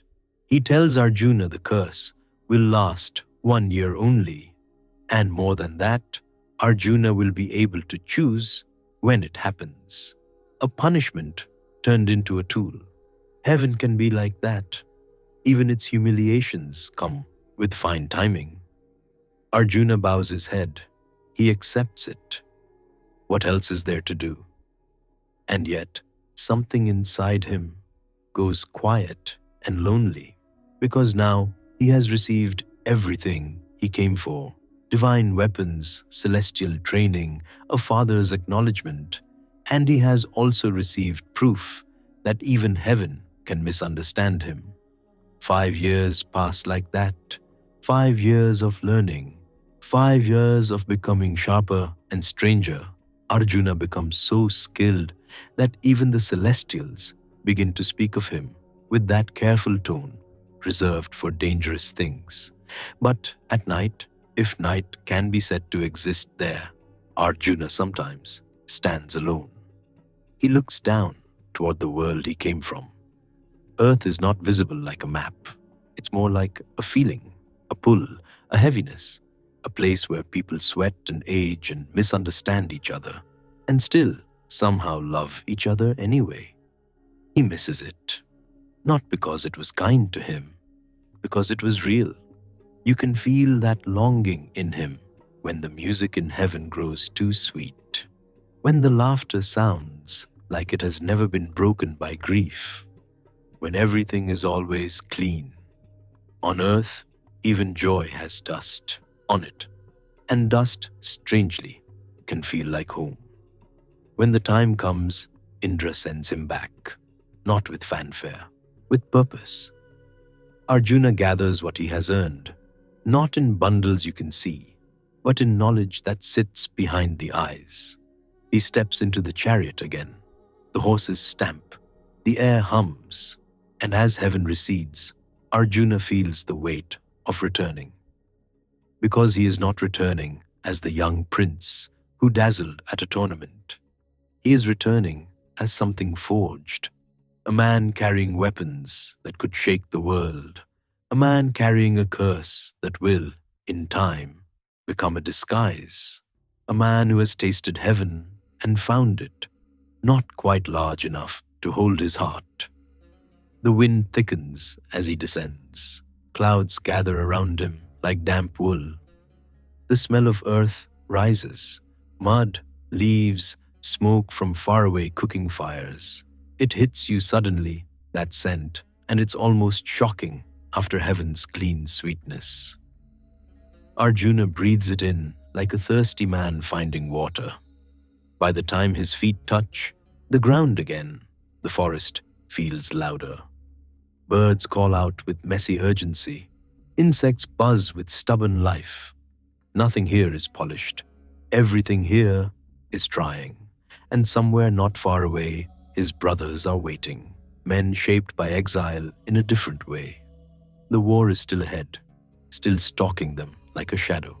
But Arjuna has climbed. He has fought a god and been brought down to his knees. He has risen with gifts he can barely comprehend.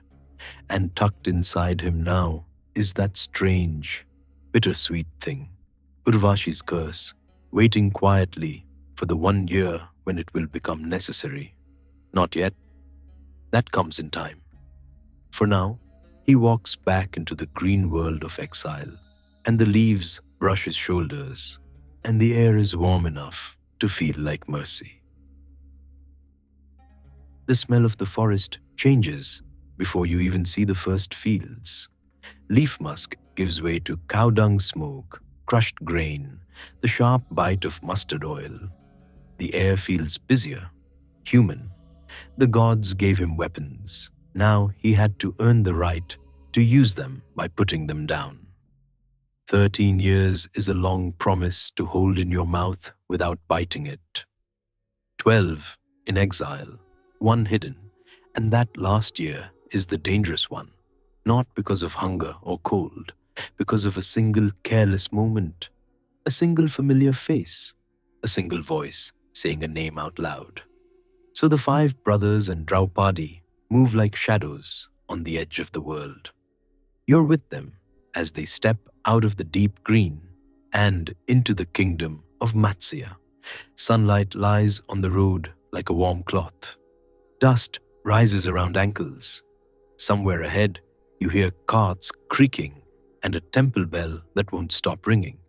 And Arjuna, who has walked into heaven and back, keeps his hands tucked into plain sleeves, as if hiding the memory in them. Because those hands still remember the curve of Gandiva. They still remember the feel of a bowstring that hums like a living thing. He can't be Arjuna this year, so he becomes someone else. They choose their disguises the way men choose armor. Yudhishthira goes first, calm as ever, taking on the role of a courtier and dice player. One of those soft-spoken men who always seems to know what the king wants. Bhima, who could tear a tree up by its roots, becomes a cook. A cook, the kind who stirs pots big enough to bathe in. Nakula, handsome and quick, goes to the stables. Horses will keep him busy, and no one argues with the horse master when he smells like sweat and straw. Sahadeva takes the herds, watching cattle and reading signs in hoof prints and wind. And Draupadi puts on the plain clothes of a maid, simple cloth, a braid instead of jewels, the kind of woman people look through, not at. You can feel how wrong that is, even if no one says it. The queen of Fireborn, Pride walking with her eyes lowered. Then it's Arjuna's turn. For a moment, the air goes still around him. Not because the forest stops breathing, because he does. Urvashi's curse, that bitter gift, has been waiting in his bones like a seed. And now, with no better option, he lets it open. He takes on the form of Brihanala, soft-voiced, bracelet-wearing, a teacher of dance and song. Not a warrior, not even a man in the way kings like their men. If you stand close, you can hear the small betrayals of it. The way his breath catches when he ties on bangles, the way his shoulders fight the drape of silk. He tells his brothers he'll go to King Virata's palace. He'll teach the women. He'll be invisible in the most public place of all. And the strangest part? It will work. The palace of Virata rises from the city like a sun-baked cliff. You approach through streets crowded with traders shouting over one another.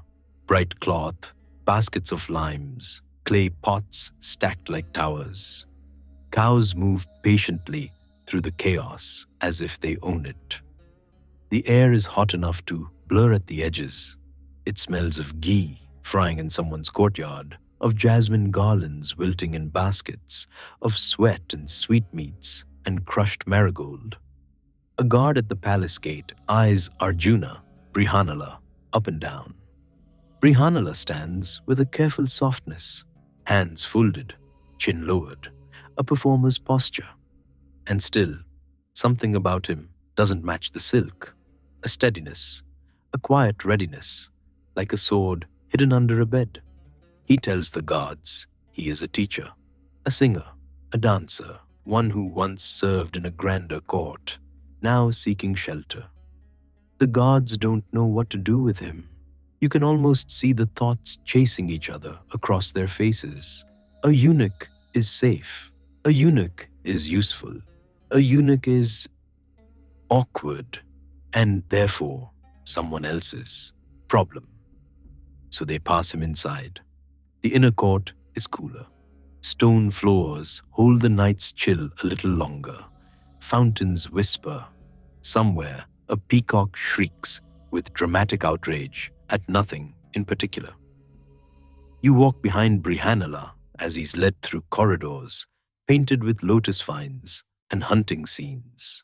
And then, women's laughter. It spills out like water from a jar, light and unguarded. This is not the clang of the training yard. No arrows thudding into targets. No shouted commands. Just anklets chiming and silk rustling and the slap of bare feet on polished stone. The Princess Uttara is there, Virata's daughter, surrounded by her companions. She is young enough to be careless, royal enough to be bored. Brihanala bows. They test him the way courts always test strangers, not with weapons, with performance. So Arjuna, who once stood in Indra's heaven, raises his hands and begins to move, not like a warrior moving through battle, like a dancer. His wrists circle, his fingers speak, his feet strike the rhythm like gentle rain on a roof. He sings too, softly, as if the notes are birds he doesn't want to startle. You feel the strangeness of it in your own skin.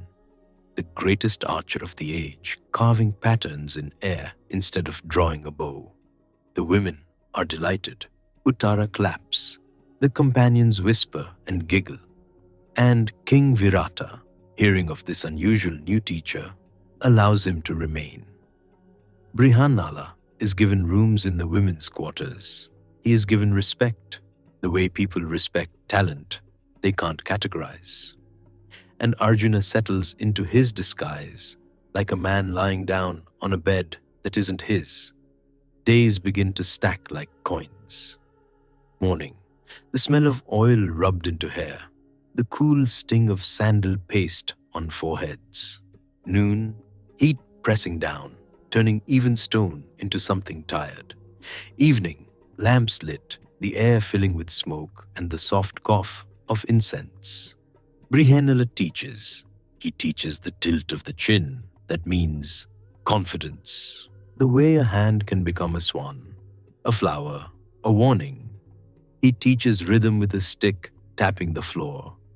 Sometimes you catch him watching his own hands when he thinks no one sees.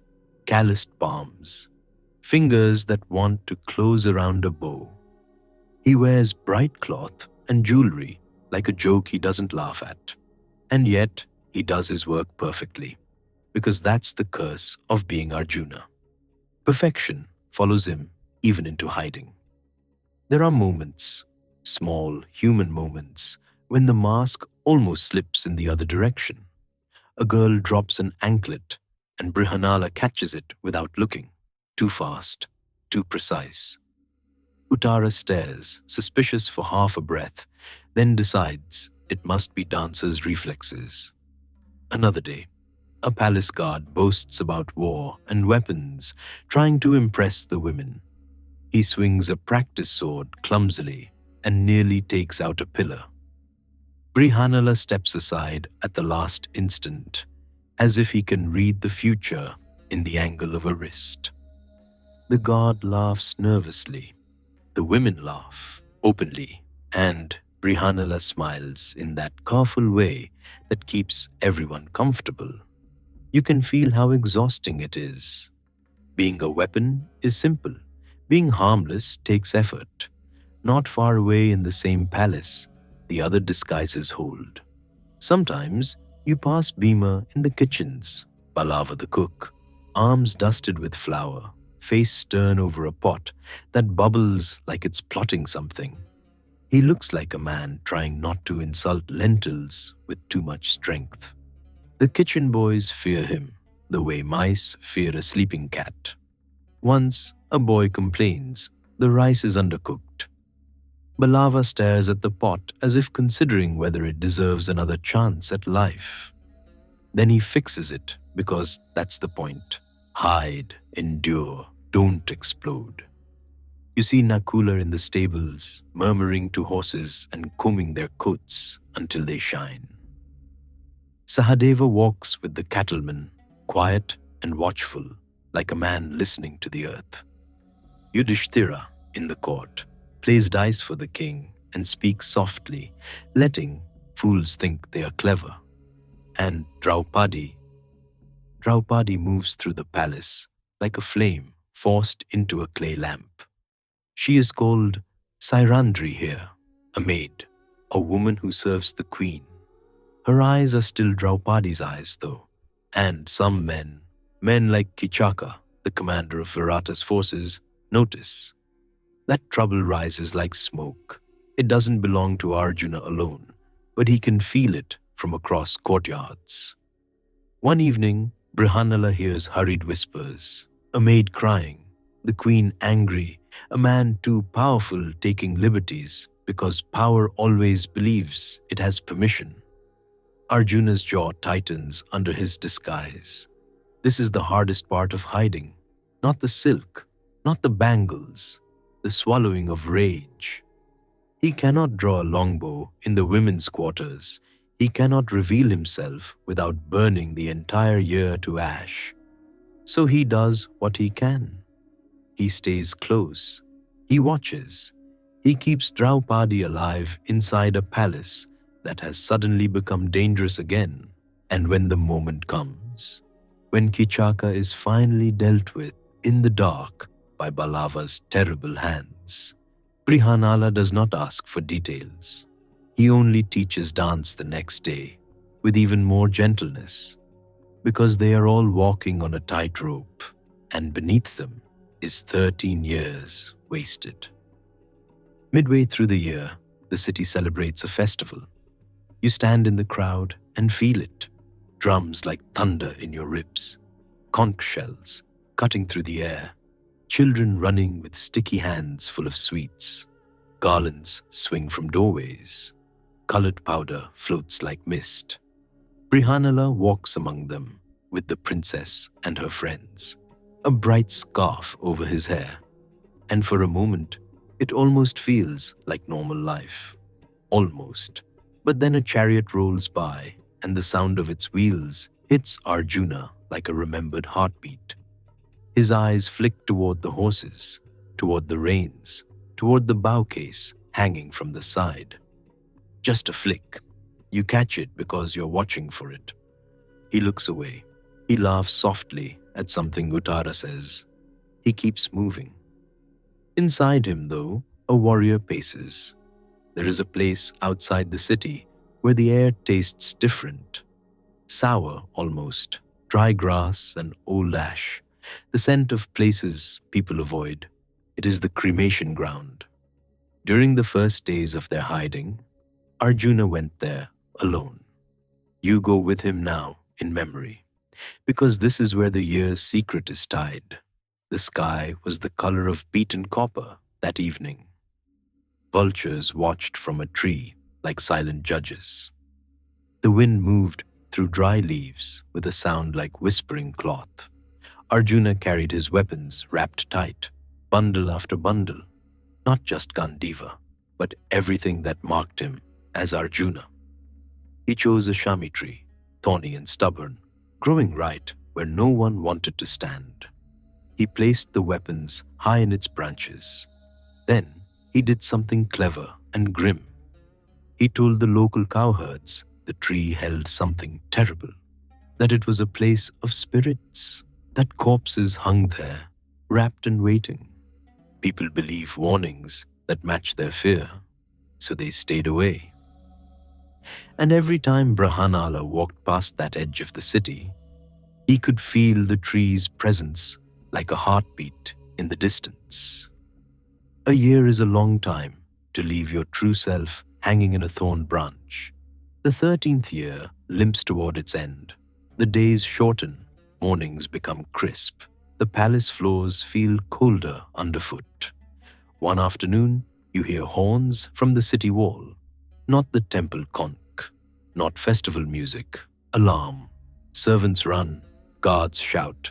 The calm of court life breaks like a clay pot dropped on stone. Word spreads fast. The cattle have been raided.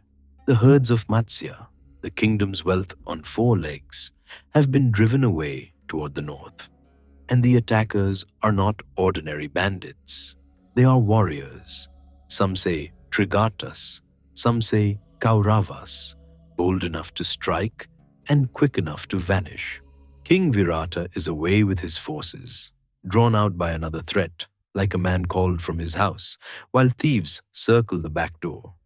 In the palace, only the young remain. Prince Uttara, Virata's son, paces like a restless colt.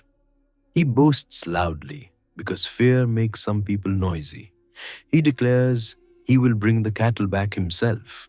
The court murmurs. The ministers hesitate. No one wants to tell a prince he is not ready. Then Uttara looks for a charioteer, and in the swirl of panic, someone remembers the strange teacher in the women's quarters, the eunuch who once said, carefully, casually, that he had served great warriors, that he knew weapons. You can almost feel the absurdity before it arrives. Uttara summons Brihanala. The prince stands in armor that looks too heavy on his young shoulders. His hands tremble when he tries to hide it. Brihanala bows. Uttara orders him to be charioteer, a dance teacher, a charioteer. The day has an odd sense of humor. Brihanala agrees, because this is the moment. The year is nearly finished. The trap is closing, and the cattle are being taken by the very men they've been hiding from. If Arjuna does nothing, the Kauravas will learn there is no resistance in Matsya. They will sniff out the truth like hunting dogs. If Arjuna acts, he risks everything.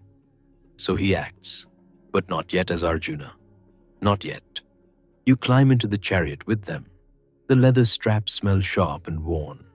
The horses toss their heads, foam at the bit, impatient to run. Uttara grips the rail so hard his knuckles pale. He keeps looking toward the dust cloud on the horizon where the herd is being driven. Brahanala holds the reins, and there is a steadiness in him now that makes the air feel different. The softness remains, voice, posture, cloth, but something underneath it has woken. The chariot lurches forward, city gates open. The road becomes open field.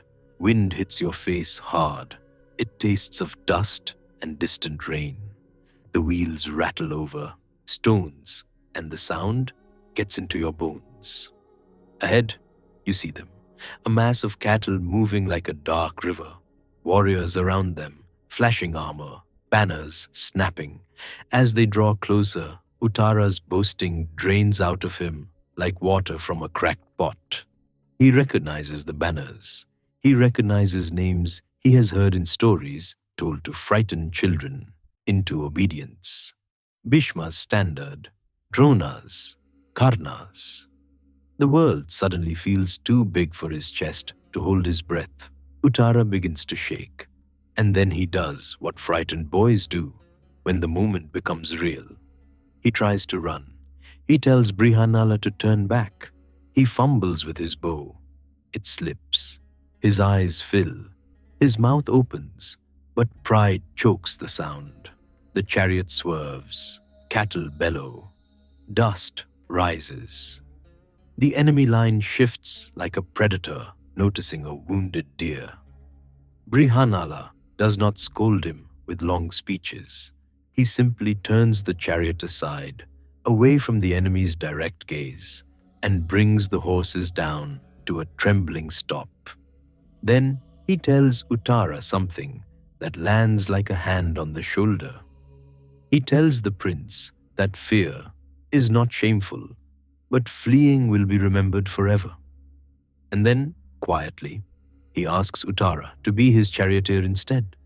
The prince stares. Brihanala's eyes are calm, too calm for a dancer, but Uttara is trapped between terror and trust is the only rope he can grab. So he agrees, and now the roles reverse. The prince takes the reins with shaking hands. Brihanala steps down from the chariot.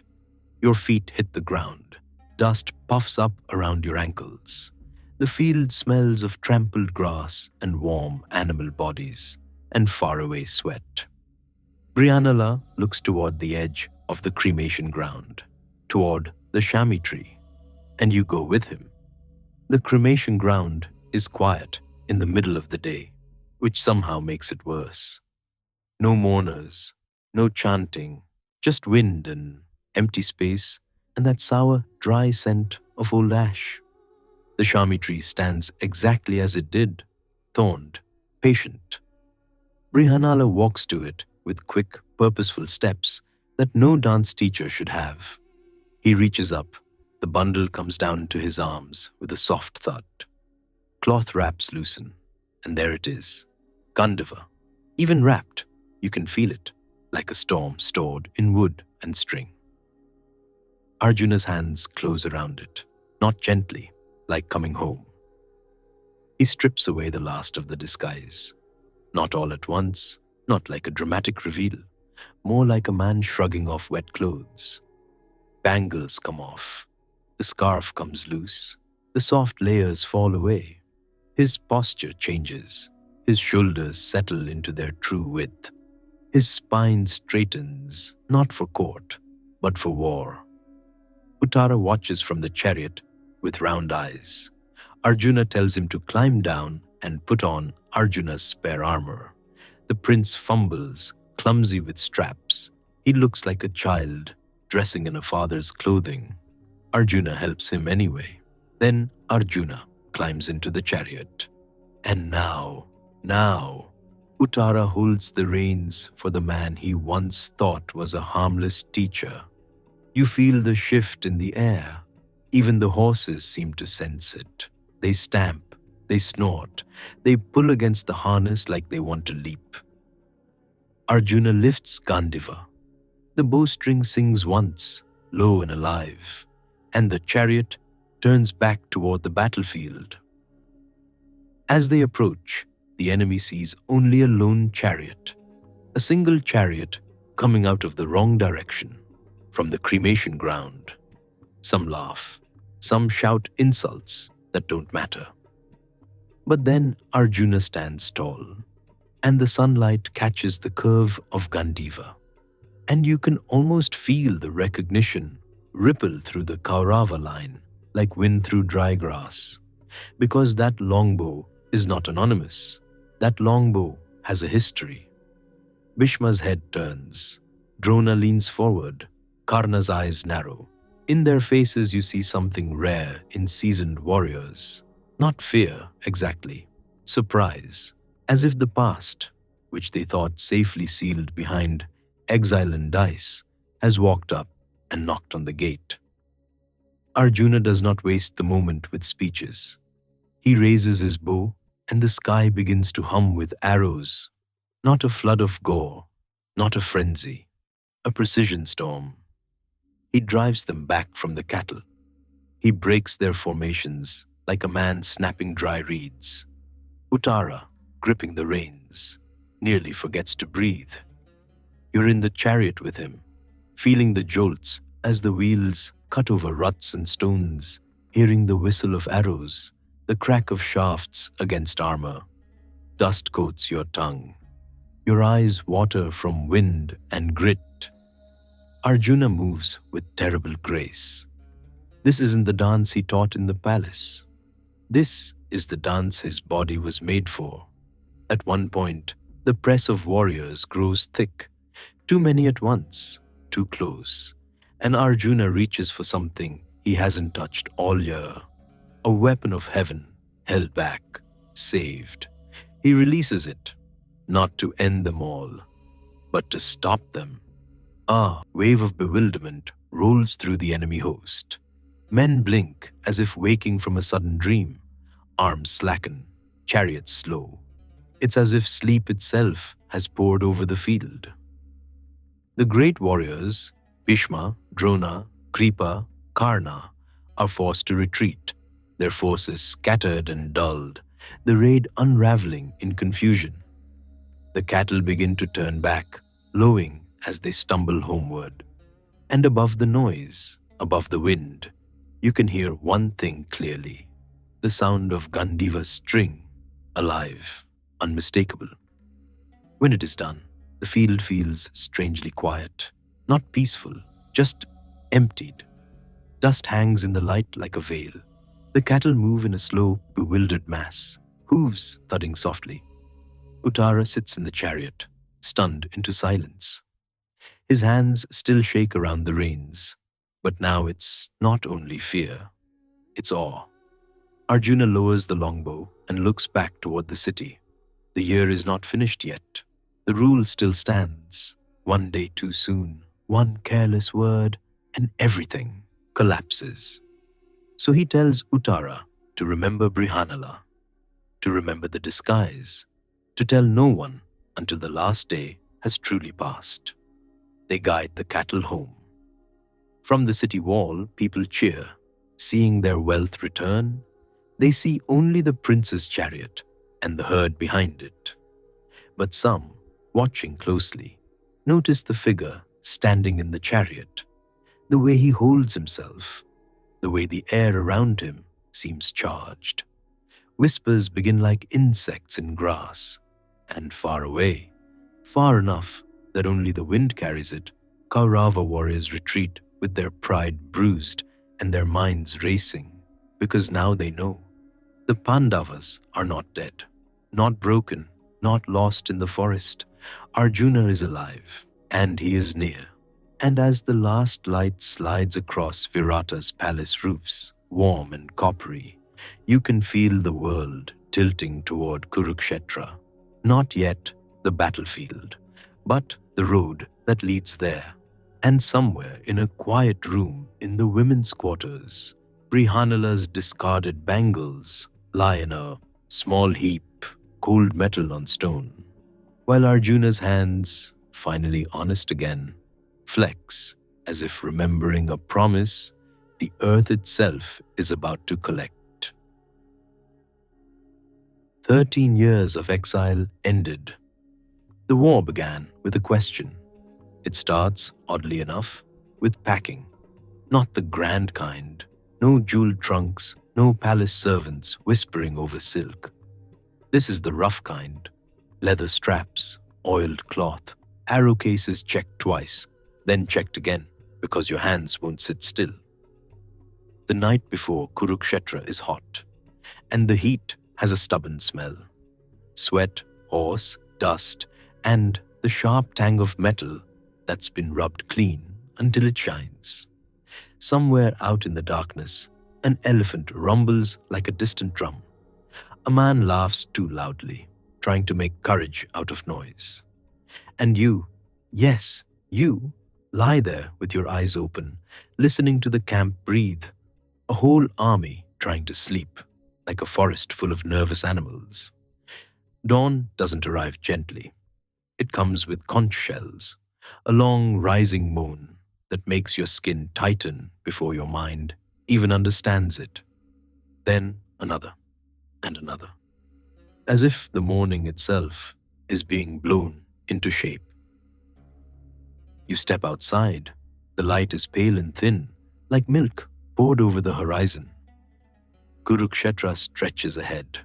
Flat land, sacred land, land that has seen prayers and plows, and now sees this. The ground is powdered with dust so fine it clings to your ankles.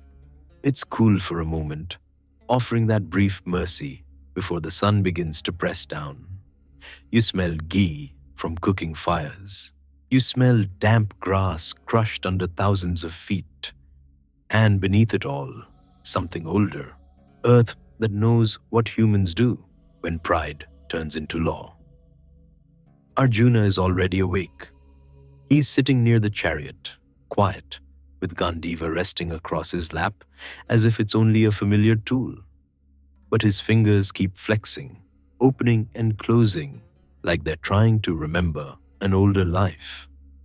Krishna is there too, not in some far-off temple painting way.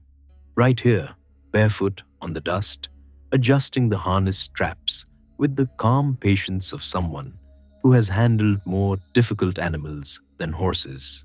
He's the charioteer today. Which is almost funny if you let yourself notice it.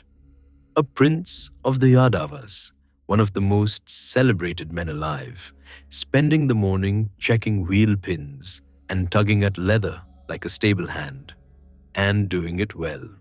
Of course, he does it well.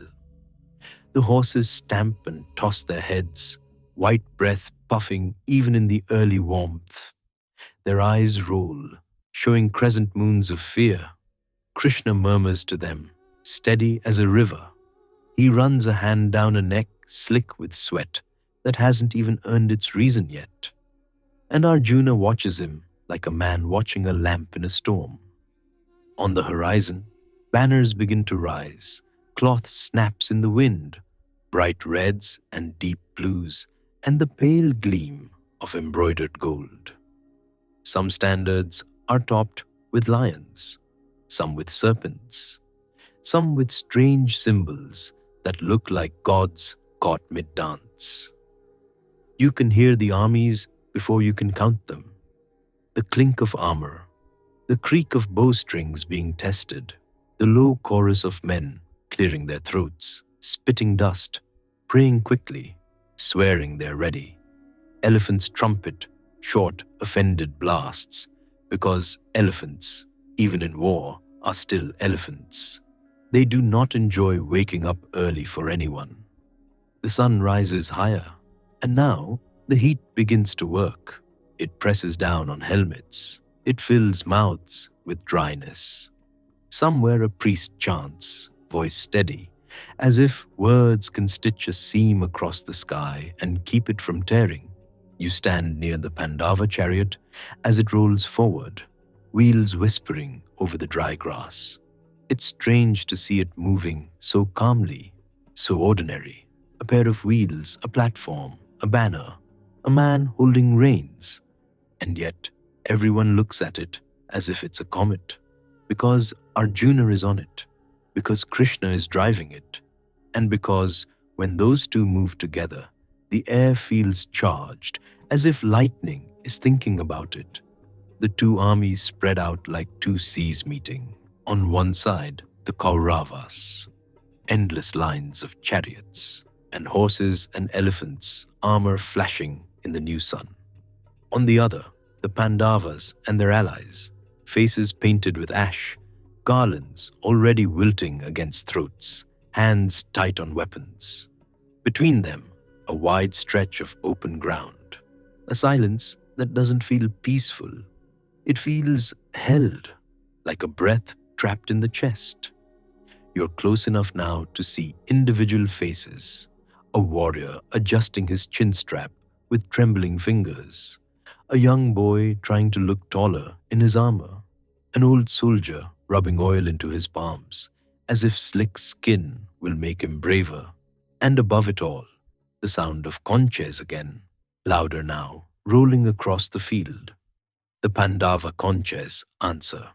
Krishna lifts Panchajanya, and the blast that comes out of it is so clean and strong, it seems to shave the dust right off the air.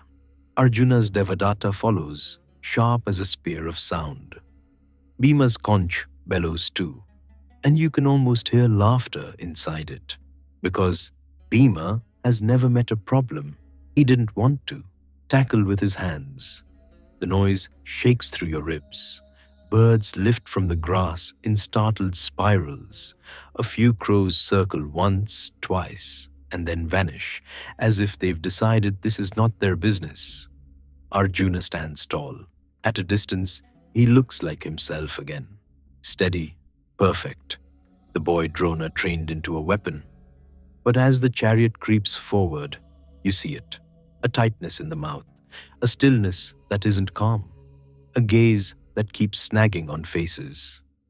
And then Arjuna leans toward Krishna. He asks him, quietly, urgently, to drive the chariot between the two armies. Not to fight yet, just to see, just to look at the men who have come to face him. Krishna doesn't hesitate. He turns the chariot as if it's the simplest request in the world. The horses step forward into the empty space between the armies. And you, standing close enough to hear the leather creak, close enough to smell the horse's warm sweat, feel something shift. Because this is the moment, not the first arrow, not the first fall. This, the chariot rolling into the middle of the world's anger and stopping. The air here is different. It's quieter somehow, even with thousands of men breathing. The dust hangs perfectly still for a heartbeat. You can hear the soft clicking of Krishna's bangles as he adjusts the reins. You can hear Arjuna's breath, in, out, in. And then Arjuna looks. He looks to the left. Bhishma is there. Old? Yes. White-haired? Yes. But standing in his chariot like a mountain that has learned to move. His banner lifts behind him, and the sun strikes the metal on his armor, turning it into a bright sheet of day. You remember, because Arjuna remembers, hands that lifted him as a child, a voice that called him son without being his father, a presence in the palace that felt like law itself.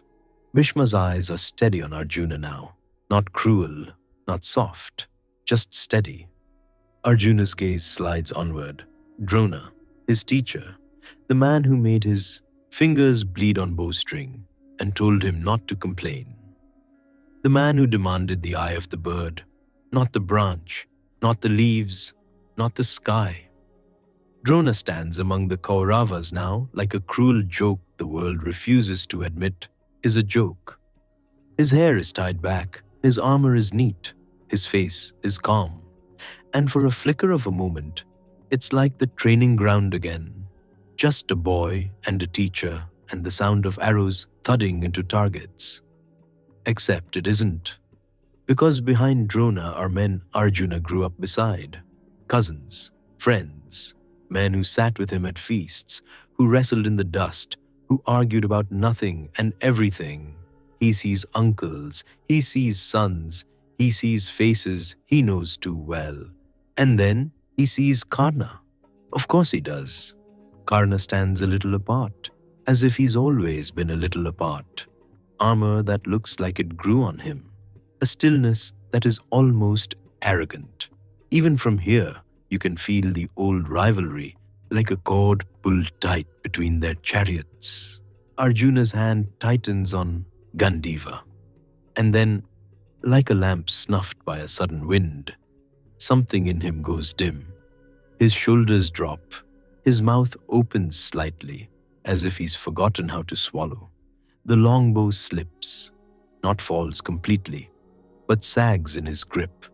You're watching the greatest archer in the world struggle to hold the thing that has always been his answer. His eyes shine, but not with battle fire, with water. His breath catches, shallow now, like he's been running. And in that strange pocket of space between armies, Arjuna's voice comes out hoarse. He tells Krishna he can't do it. Not like this, not against these people. His body betrays him, knees soft, arms heavy, skin prickling with sweat that has nothing to do with the sun. You can almost feel it in your own hands, that sudden weakness, that terrifying thought. If the longbow leaves your grip, what happens to everything you've promised? Krishna turns his head and looks at him, not with surprise, not with pity, with a kind of steady attention that feels like being seen all the way through. Arjuna's words tumble out in a rush, and you can hear the heartbreak beneath them. He doesn't want victory bought with the fall of elders. He doesn't want a kingdom that tastes like family. He speaks of teachers who should be honored, not struck down. He speaks of the way a home collapses when its protectors are gone. And as he speaks, the armies wait. It's almost absurd. Thousands of warriors, weapons ready, horses stamping, and the whole field pauses because one man's heart has finally caught up to what his hands are about to do. Arjuna's fingers tremble on the bowstring. His throat works. He looks at Krishna like a man reaching for the edge of a cliff. And Krishna begins to speak, not loudly, not as a performance, just enough for Arjuna to hear, steady as breath. He answers Arjuna's grief first, not by scolding it away, but by placing it in a larger sky. He reminds Arjuna of something Arjuna has always half known, like a tune remembered from childhood, that what is born must change, that bodies come and go like seasons, that the one inside, the one who sees, who knows, who remains, does not break the way flesh breaks. He speaks of the self as something untouched by arrows, untouched by fire, untouched by water. Arjuna's face tightens as he listens, because it's not comforting, not in the easy way people want comfort. It doesn't erase the faces in front of him. It simply refuses to let those faces be the whole truth. The wind moves across the field. It lifts dust into thin curtains that slide past the chariot and settle again. Krishna keeps speaking. He tells Arjuna about duty, not duty as a proud word shouted before battle. Duty as the thing you are born holding, whether you like it or not. Arjuna is a warrior, a protector, a man trained to stand between the helpless and the hungry. And this war, this terrible, complicated war, has come because wrongs were done and left to rot.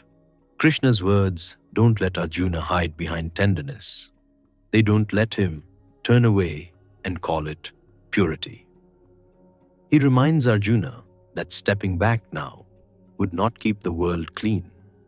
It would only leave the world to men who have already proven what they do with power. Arjuna's eyes flicker toward the armies again, as if checking whether the field has changed while he wasn't looking. It hasn't. Bhishma still stands like fate. Drona still waits, teacher turned enemy.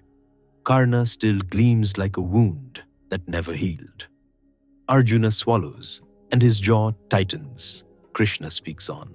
He tells Arjuna that action cannot be avoided. Even refusing to act is an action. Even dropping the longbow is choosing a result. So the question is not whether Arjuna will act. The question is whether Arjuna will act chained to the fruit of it, shaking, desperate, clinging, or whether he will act with a steadier hand. Krishna describes a way of moving through the world without being owned by it, to do what must be done, but not demand the world reward you in the way you imagined, to fight because it is right to fight, not because victory will taste sweet, to accept that outcomes are not yours to grip. Arjuna's breathing changes, still uneven, but slower now. His fingers curl around Gandiva again, not lifting it, just holding it like a memory he's afraid to touch. The sun climbs.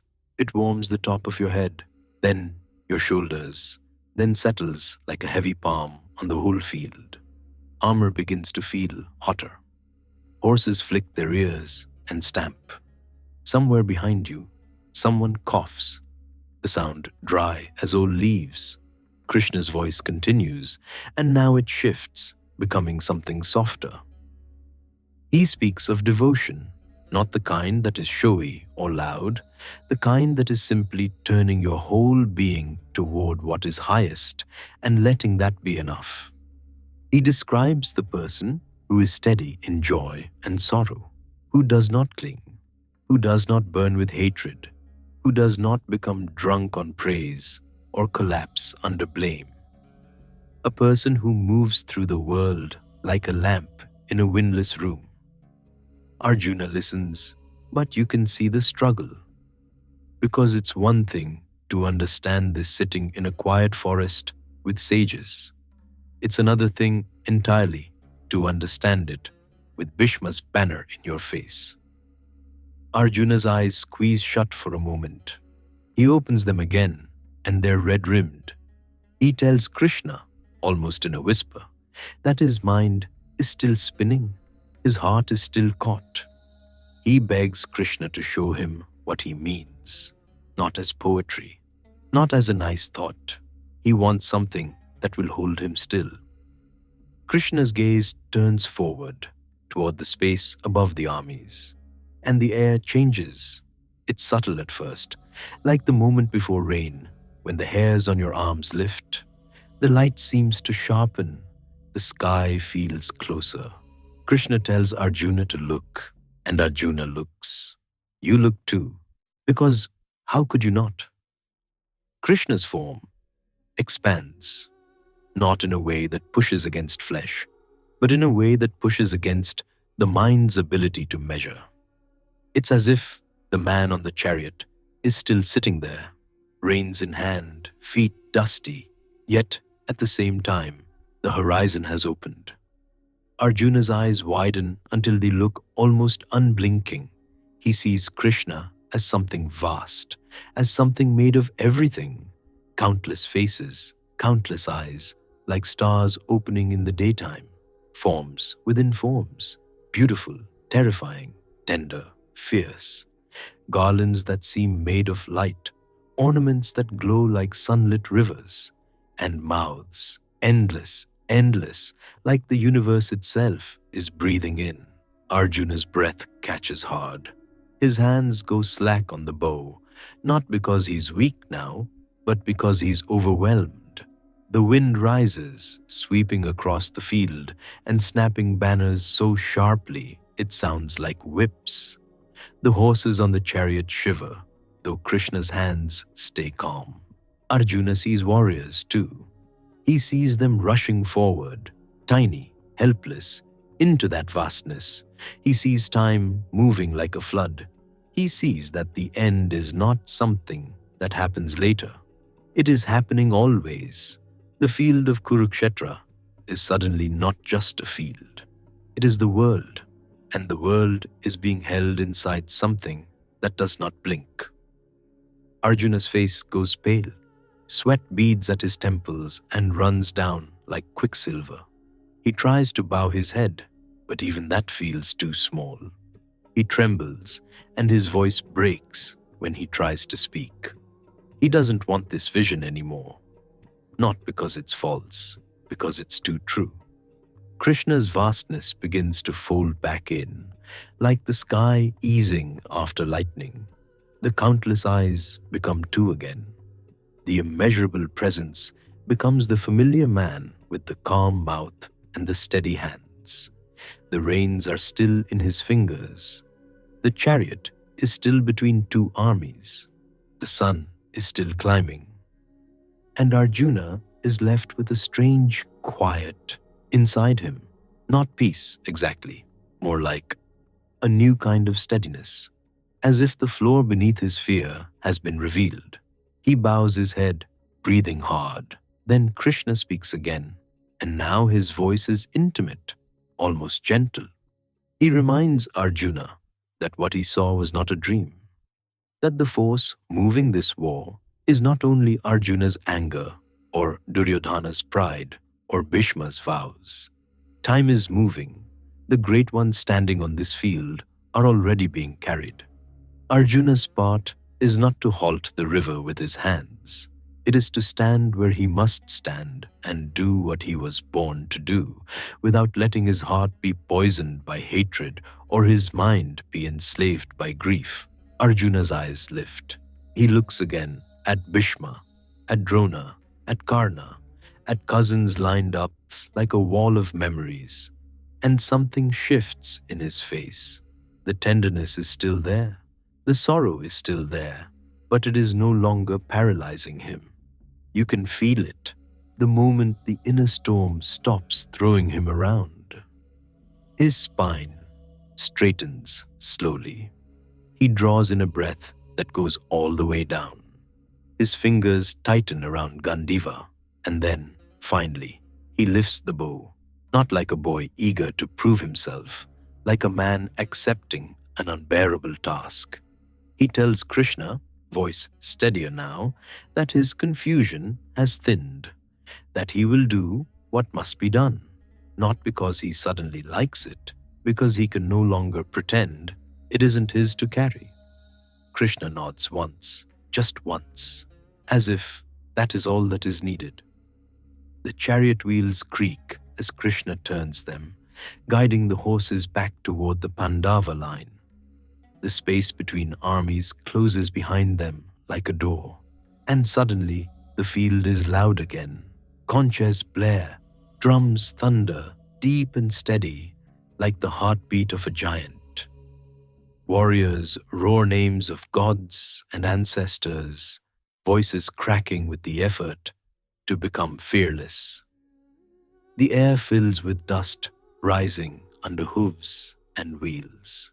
The sun is higher now, bright enough to make you squint, bright enough to turn every spear point into a small flame. You taste grit on your tongue. You smell sweat in earnest now, thick and sharp. Somewhere, someone's hands fumble with a bowstring and then finally get it right. On the Kaurava side, Bhishma raises his conch and blows. The sound is immense. It rolls across Kurukshetra like a proclamation carved into air, old as vows, hard as iron. On the Pandava side, Arjuna answers. Devadatta cries out, clear and fierce. For a heartbeat, both sounds overlap. Two seas colliding, and you can feel the men around you tense, every muscle ready. Krishna's hands tighten on the reins. The horses surge forward a step, then settle, waiting for the first command. Arjuna stands on the chariot platform, and the wind catches his banner. Hanuman's image there seems almost alive in the rippling cloth, as if that old mountain monkey has decided to roar through fabric. Arjuna sets an arrow to the string. The motion is so familiar, it looks effortless. But now you know what it cost him to do that. His face is composed, his eyes are steady, yet the grief has not left him. It has simply stopped ruling him. The field holds its breath again, but not in hesitation, in readiness. The first day of Kurukshetra waits like a drawn bow. And as Krishna flicks the reins and the chariot begins to roll, The dust rises in a soft golden cloud around the wheels. The song has been sung. The slaughter is next. And then there was nothing left to do but fight. The sun climbs fast, and you feel it on the back of your neck like a hand that won't lift away. The field that looked almost clean at dawn is already changing. Dust rises with every hoofbeat. The air tastes of dry earth and old grass crushed into powder. You're close enough to the Pandava line to hear the nervous little sounds. A man clearing his throat too often, a strap being tightened and tightened again, a conch shell slipping in sweaty fingers. Then the first surge comes. Chariots roll forward, wheels biting into the ground. Horses snort, eyes wide, foam bright at their mouths. Elephants move like living hills, bells clanking under their throats, their steps making the earth answer back. And above it all, the steady scream of arrows, so many that the sky seems to learn a new language. You watch Arjuna's hands do what they've always done. Not hurried, not frantic, just precise. Krishna keeps the chariot steady, guiding them through gaps that only he seems to see. A twist of reins, a shift of weight, and the wheels miss a spear by a breath. The banner above you snaps in the wind, Hanuman's painted face rippling like it's about to laugh. And you realize something strange. The beginning is the easiest part, because you still have strength. You still have shock to carry you. You still believe, somewhere under the armor, that the day will end and you'll step away unchanged. By midday, your mouth is so dry you can feel the inside of it when you swallow. The sweat under your clothing turns the fabric heavy and rough, like it's trying to cling to you. Every inhale is dust and heat and the smell of churned up earth. You're standing there, and you can't stop noticing the familiar faces. A cousin's banner, a teacher's insignia, a man who once shared mangoes with you as a boy, now charging with a spear like you've never met. The war keeps offering recognition like a cruel courtesy. Arjuna's arrows fly anyway. Sometimes it's clean, one shot and a warrior falls from his chariot as if the body simply forgot how to stand. Sometimes it's messy in a different way. Two men collide, horses panic, an elephant screams, and everything turns into confusion. The worst part is how quickly the mind adapts. An hour ago, you flinched at every fall. Now, the flinches thin out. Your chest still tightens, but your hands keep moving, because stopping is not an option the field will allow. When evening comes, the light turns soft and deceptive. The sky goes the color of key lamps. For a moment, Kurukshetra almost looks beautiful. Gold dust, long shadows, banners drooping like tired birds. You expect silence. Instead, you get the groaning of wheels, the clatter of armor being dropped, the low murmur of men trying to speak like normal people. Fires bloom in both camps. Smoke carries the scent of cooked grain. But it doesn't make you hungry. It just reminds you that your body still has needs. Even here, you walk past rows of sleeping soldiers and you hear their dreams, small whimpers, sudden breaths, a name spoken into the dark. Somebody laughs once, abruptly, like the sound got lost on the way out. Then it stops. You look for Arjuna. He sits near Krishna, longbow laid beside him like a tired companion. His eyes are open, but he looks far away, as if he's still watching the day happen again. And you can feel it. This isn't one battle. It's a season. It's going to last long enough to change everyone. The next morning arrives like a blunt object. More conches, more drums, more sun, always the sun, climbing with that same unstoppable confidence. Men rub sleep from their eyes and pick up weapons as if they're picking up tools for work. Day after day, the field becomes familiar. Not comforting, never comforting, but known.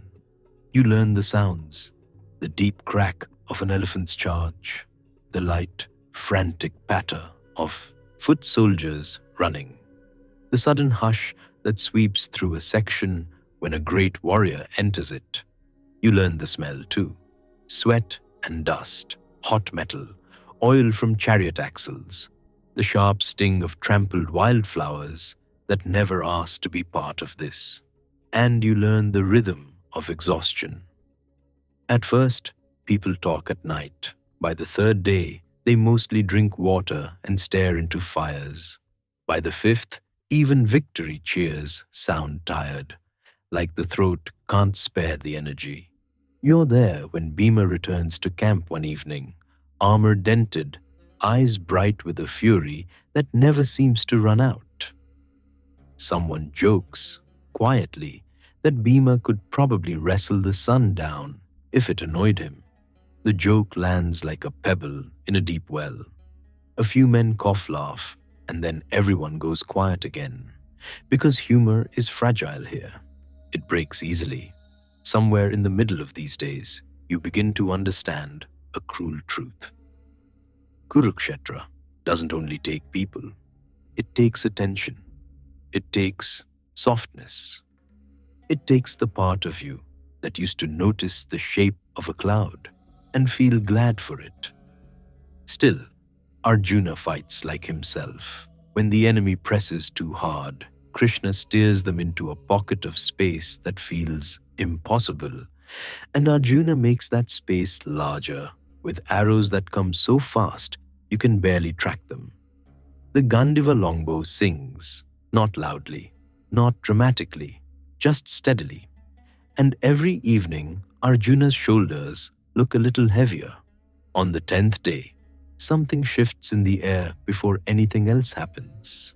The Kaurava side gathers around Bhishma's banner like iron filings drawn to a magnet. You can feel their confidence gather with them because Bhishma has been their wall. He is old, yes, but he moves like a storm that has learned patience. The Pandava side looks toward Shikhandi, not with warmth, not with celebration, more like a grim agreement with fate. The sun is harsh that morning. It throws hard shadows under chariots. It turns armor into bright pain for the eyes, and the wind carries the smell of dry grass and horse sweat in thick waves. You stand close enough to see Bhishma's face when the line advances. He sees Shikhandi at the front. He knows what it means, a boundary he won't cross, even now. Arjuna's chariot moves behind Shikhandi like a shadow behind a shield. Krishna holds the reins steady, jaw set, eyes forward. There's no hesitation in him, not today. You can hear Arjuna's breath, in, out, in. The first arrows fly, and Bhishma does not answer them the way you expect. He does not strike at Sikandin. His longbow shifts, his gaze narrows, and he focuses on others, trying to keep the field together around him. But the space is wrong. The protection he normally provides has a hole in it, shaped exactly like his vow.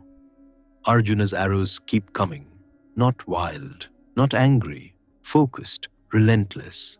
You can almost feel the old love and the new necessity tangled together in each shot. And then, after a long stretch of time that feels like the world holding its breath, Bhishma's knees buckle. He falls, not with a scream, not with a dramatic curse. He goes down like a great tree finally accepting the axe. Arrows catch him, hold him, keep him from fully touching earth. A bed of shafts, pointed upward like the ribs of some strange creature. The ground beneath him stays bare. The sound that moves through the armies isn't triumph, it's awe. Even men who wanted him down can't help it. Bhishma is still Bhishma, even in collapse. You see Arjuna, and for a moment, his face looks like it did when he was a boy, standing in a training yard, being praised by the man who raised him. Then the battlefield pulls that expression away. The day ends with Bhishma still alive, eyes open, choosing to linger. The camps whisper about it that night, how the grandsire refuses to leave until the sun turns its course, how he lies there like a living monument to vows. And you lie awake, listening to the distant sounds, thinking, if even Bhishma can fall, what stays standing? Dawn after Bhishma's fall feels wrong. The conches blow, but there's a hollow note to it, as if the air remembers yesterday. Men look toward the place where Bhishma lies, and then quickly away, like they can't bear to see their own future. Drona is made commander, the teacher, the man whose voice once corrected Arjuna's posture, whose hand once adjusted his grip with a kind of stern affection. Now he stands at the head of the Kaurava host, and the field seems to tighten under him, as if war has suddenly become cleverer. You feel the difference immediately. Formations begin to shift like moving puzzles. Wings fold in, wheels turn, lines open and close. It isn't just force anymore. It's design. And Drona's desire is clear without needing to be spoken aloud. He wants Yudhishthira, captured, taken alive, the war ended by net instead of blade. That plan becomes a heartbeat. Over and over, the Kauravas surge toward Yudhishthira's position, and over, the Pandavas scramble to hold them back.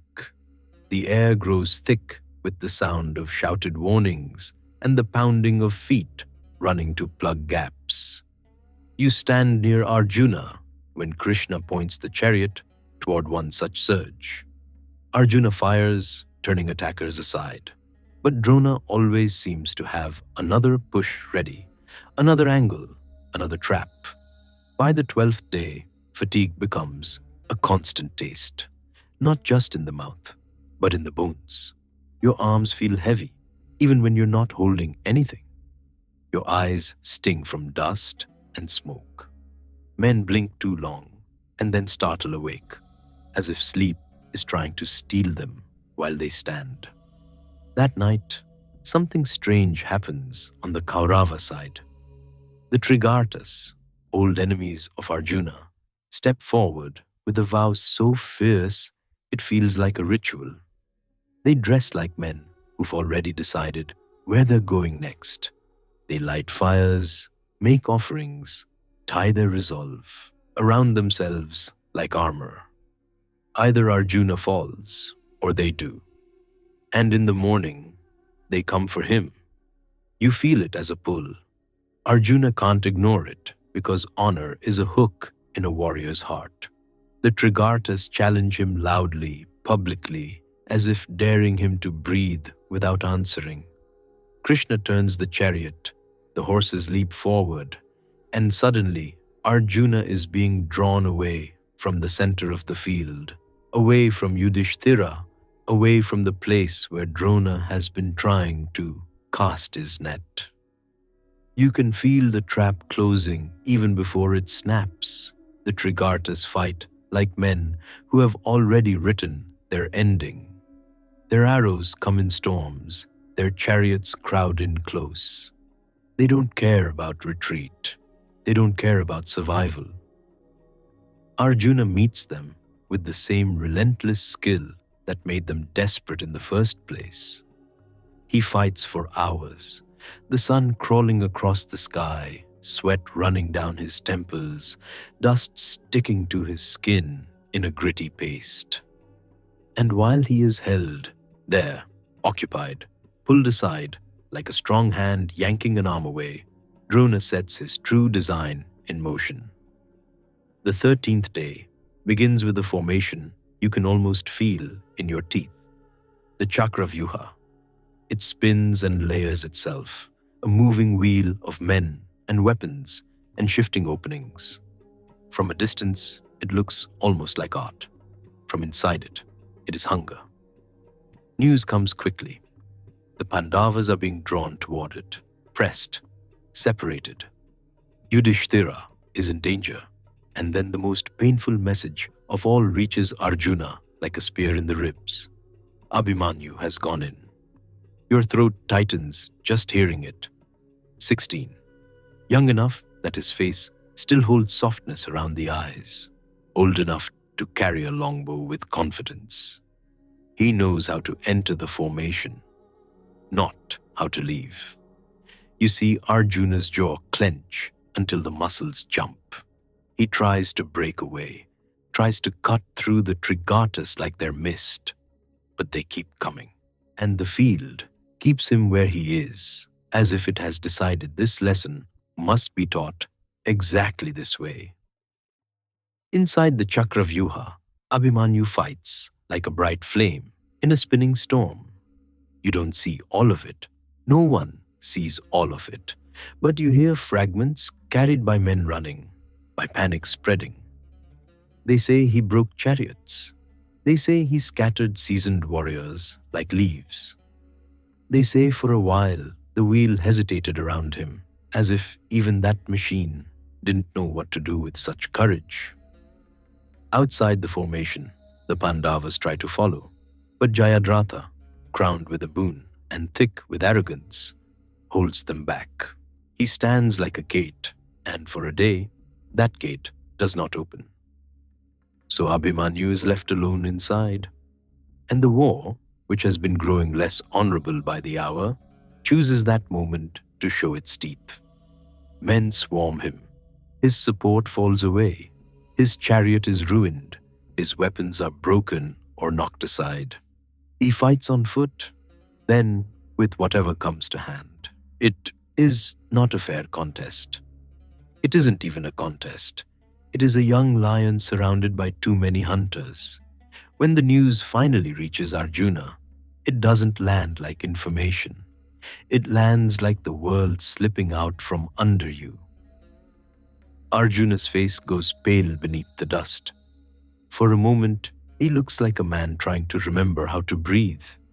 His hands still hold the bow, but his grip loosens, then tightens again, as if his body doesn't know what to do with itself. Krishna says something to him then, low, urgent, forcing him to stay upright. Not comfort, direction. Arjuna's grief becomes a sharp thing. That night, the camp feels colder, even though the air is still warm. The fires burn low, and men sit with their knees drawn up, staring. You can smell the cooked rice and ghee, but it sits untouched in bowls. You can hear the distant call of night birds, but it feels wrong, like nature is performing out of habit, while humans ruin everything. Arjuna does not sleep. He makes a vow. Before the next sun sets, Jayadratha will fall. If not, he will not go on. The vow moves through the army like a fever. It spreads, it focuses, it gives everyone a single burning point to stare at. And on the Kaurava side, it becomes their new plan. They don't have to defeat Arjuna. They only have to keep Jayadratha alive until evening. So the 14th day comes in with a strange tension, like the sky itself is holding a thread taut. Krishna drives the chariot forward early. The horse's hooves thud on ground that has been churned too many times. Dust rises and the sunrise turns it pink, then gold. You are standing close enough to see Arjuna's eyes. They are steady, too steady. Grief has settled into him like a stone at the bottom of a river. The river still flows, but the stone is there, shaping everything. The Kauravas stack their defense around Jayadratha like layers of locked doors. Warriors you've heard, praised since childhood, stand shoulder to shoulder, and the air fills with the sound of their arrows meeting Arjuna's. This day feels longer than any before it. The sun climbs slowly, Sweat runs down spines. Men drink water, and it tastes like warm metal from the skin bags.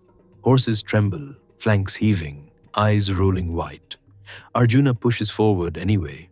Sometimes it's like watching a man cut a path through dense forest with nothing but will. One defender falls back, another steps in.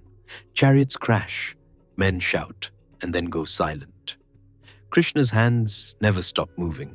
A pull on the reins, a turn of the wheel, a sudden halt that makes the horses snort in protest. At one point, Satyaki, fighting nearby, gets pressed hard by Burishravas. You see it in flashes, like lightning glimpsed between trees. Hair grabbed, humiliation layered on top of danger. Arjuna's attention flicks there for a heartbeat.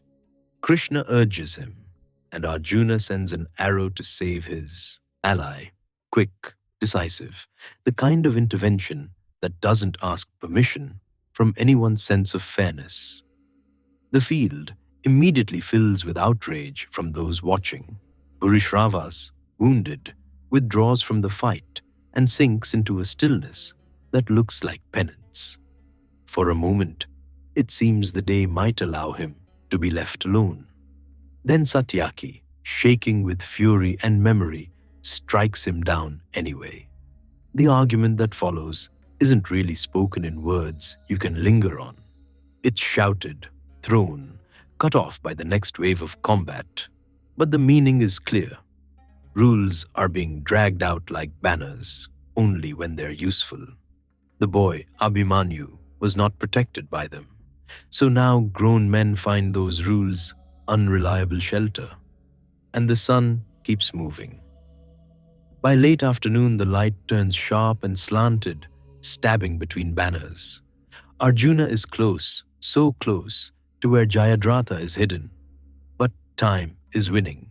You feel it in the tightening of throats, in the way men start glancing at the sun against their will. Even warriors begin to look like farmers watching weather they can't change. Krishna does something then that makes your skin prickle. The world dims, not gradually like sunset. Suddenly, as if a veil has been pulled across the sun's face. The Kauravas gasp, and you hear the wave of relief move through them. Jayadratha's protection has held. They believe the day has ended. Jayadratha comes out, not boldly, cautiously, like a man peeking out of a house during a storm to see if the rain has stopped. And then the veil lifts. Light floods back in, bright and merciless. For one heartbeat, everything seems still. Arjuna's arrow flies. It finds Jayadratha. The vow is fulfilled. The sound that rises from the Pandava side isn't joy exactly. It's release. A rope pulled tight for a day has finally snapped. But the war does not stop. The field doesn't care that a vow has been satisfied. It keeps eating. Night comes, and with it, a different kind of terror. Torches are lit, their flames fluttering in the wind. The shadows between them become deep and uncertain. The ground is uneven, treacherous with broken weapons and churned earth. You can smell smoke thickening, mixed with the sharp scent of fierce sweat. The air is cooler now, but the coolness doesn't soothe. It only makes the darkness feel sharper. And then Gatotkacha arrives. Bhima's son, part Rakshasa, part storm, fully himself. In daylight, he is formidable. At night, he becomes something else entirely, an engine of illusion and force. Shapes flicker in the darkness, sounds come from the wrong direction, men swing at shadows and hit nothing. You watch Kaurava ranks buckle under the pressure of a fighter who thrives when rules can't be seen. Elephants trumpet and spin. Horses rear, eyes wild, refusing to go where their riders kick them. For a moment, it feels like the night itself has taken the Pandava side. Duryodhana panics. You don't see his face, But you feel his panic ripple through orders shouted too loudly, through sudden surges of defenders trying to form lines in darkness. And then the pressure turns toward Karna. Karna has been holding something back for a long time. A weapon kept like a promise. A single-use dart given by Indra, saved for Arjuna. You can almost feel Karna's reluctance, even from afar. He didn't save it for this. He saved it for the moment that has been haunting him since the tournament. But the night is tearing the Kauravas apart, and Duryodhana will not accept a slow loss. So Karna uses it, a flash, a strike that feels final even before it lands. Ghatotkacha falls. Even his fall is enormous, shaking the ground, crushing the courage of those nearby. For a moment, the Kauravas cheer. Then the cheering fades into something like realization. Because the dart is spent, the night ends eventually, the way all nights do, by the sky paling reluctantly, as if even dawn is tired. Men look older than they did yesterday. Some have eyes red from smoke and sleeplessness.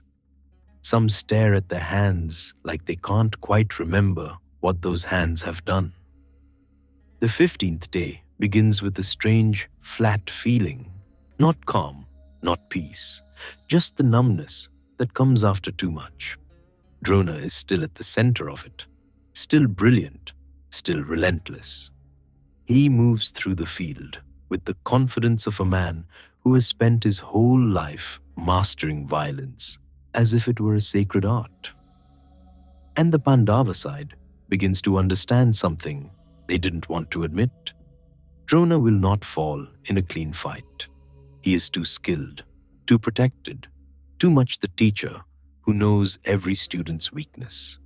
So a different plan forms, quietly, grimly. It begins with Bhima's roar.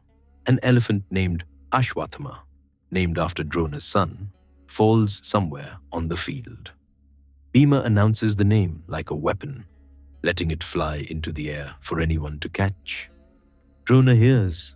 He refuses to believe it at first. Grief doesn't rush him immediately, because Drona is not a fool. But love is not foolishness. Love is vulnerability.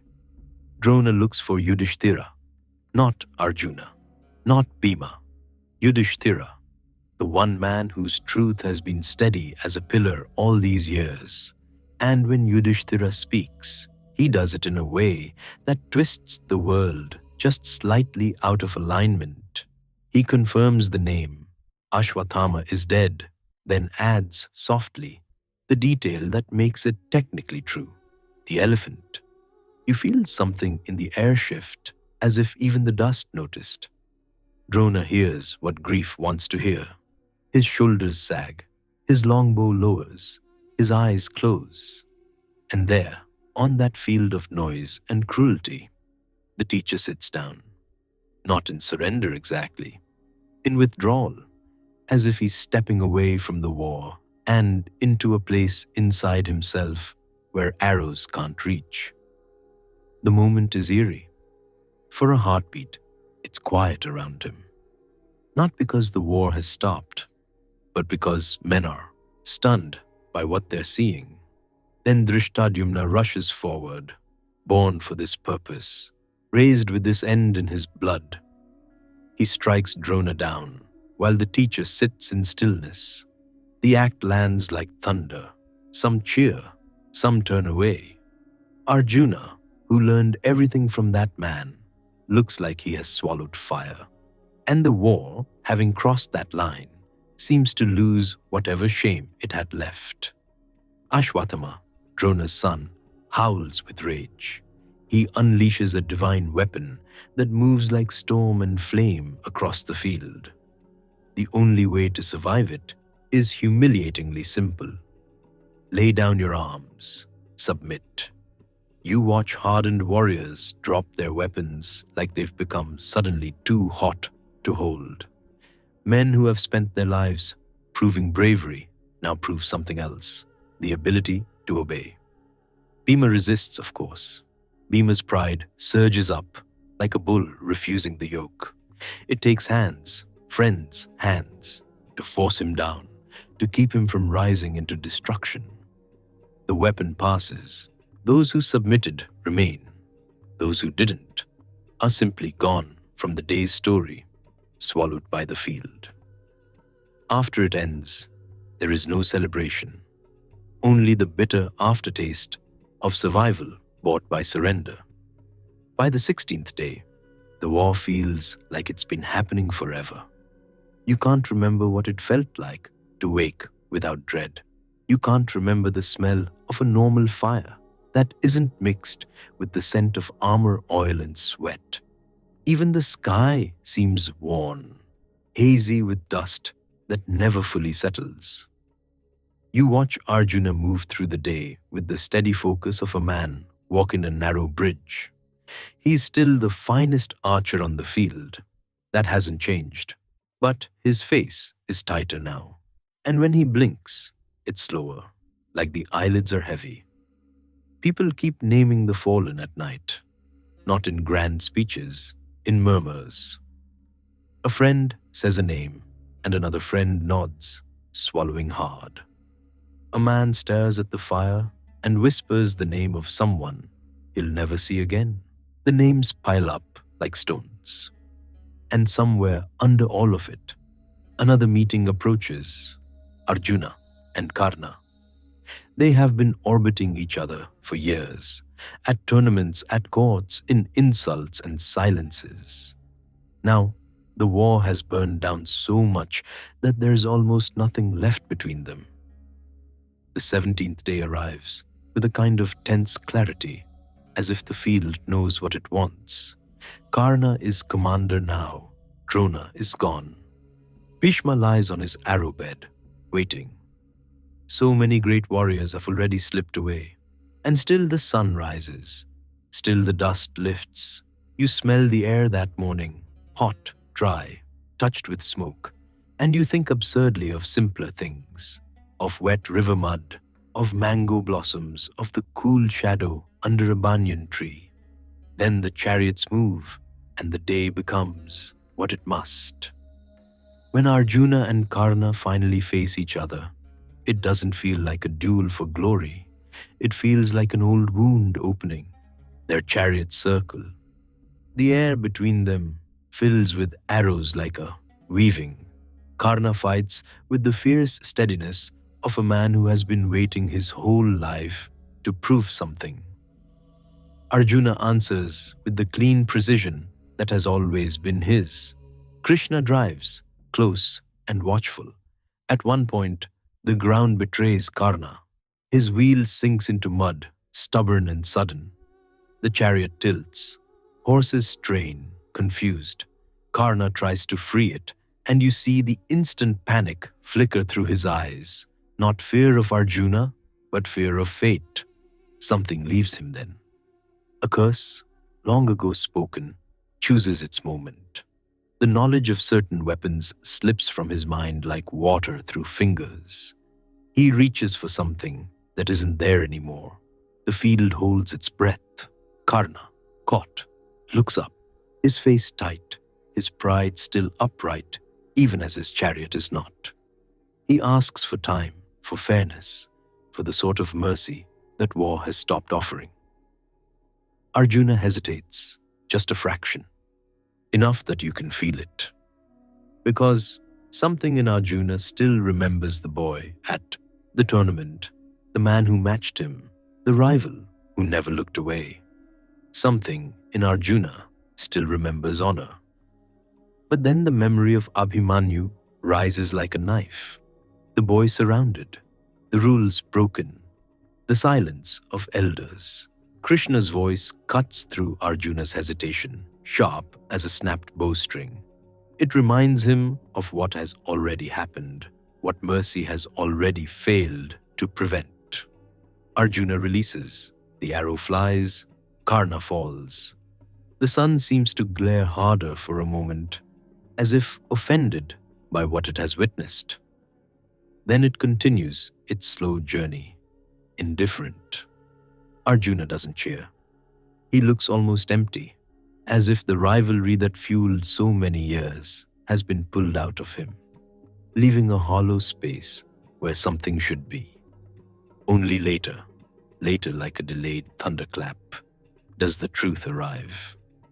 Karna was Kunti's son, Arjuna's brother.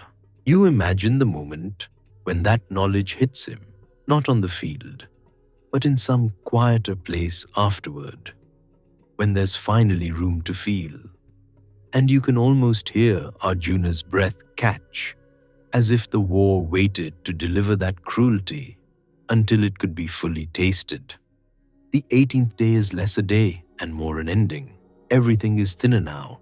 The armies, the shouting, even the hate feels exhausted, like a fire that has eaten all its fuel and is now consuming ash. Ashwathama, still burning with grief and fury, moves in the night with companions who have decided that rules no longer matter at all. They strike where sleeping men lie, where gods have softened, where the war's last scraps of restraint have loosened. When morning comes, the news is heavy and quiet. Draupadi's sons, those boys who carried the hope of a future, are gone. The words move through the camp slowly, like someone carrying water in a cracked pot, trying not to spill. Draupadi's face becomes something you can't describe properly. Not screaming, not collapsing, just a stillness so deep it makes everyone around her feel small. And then the final pieces tumble into place.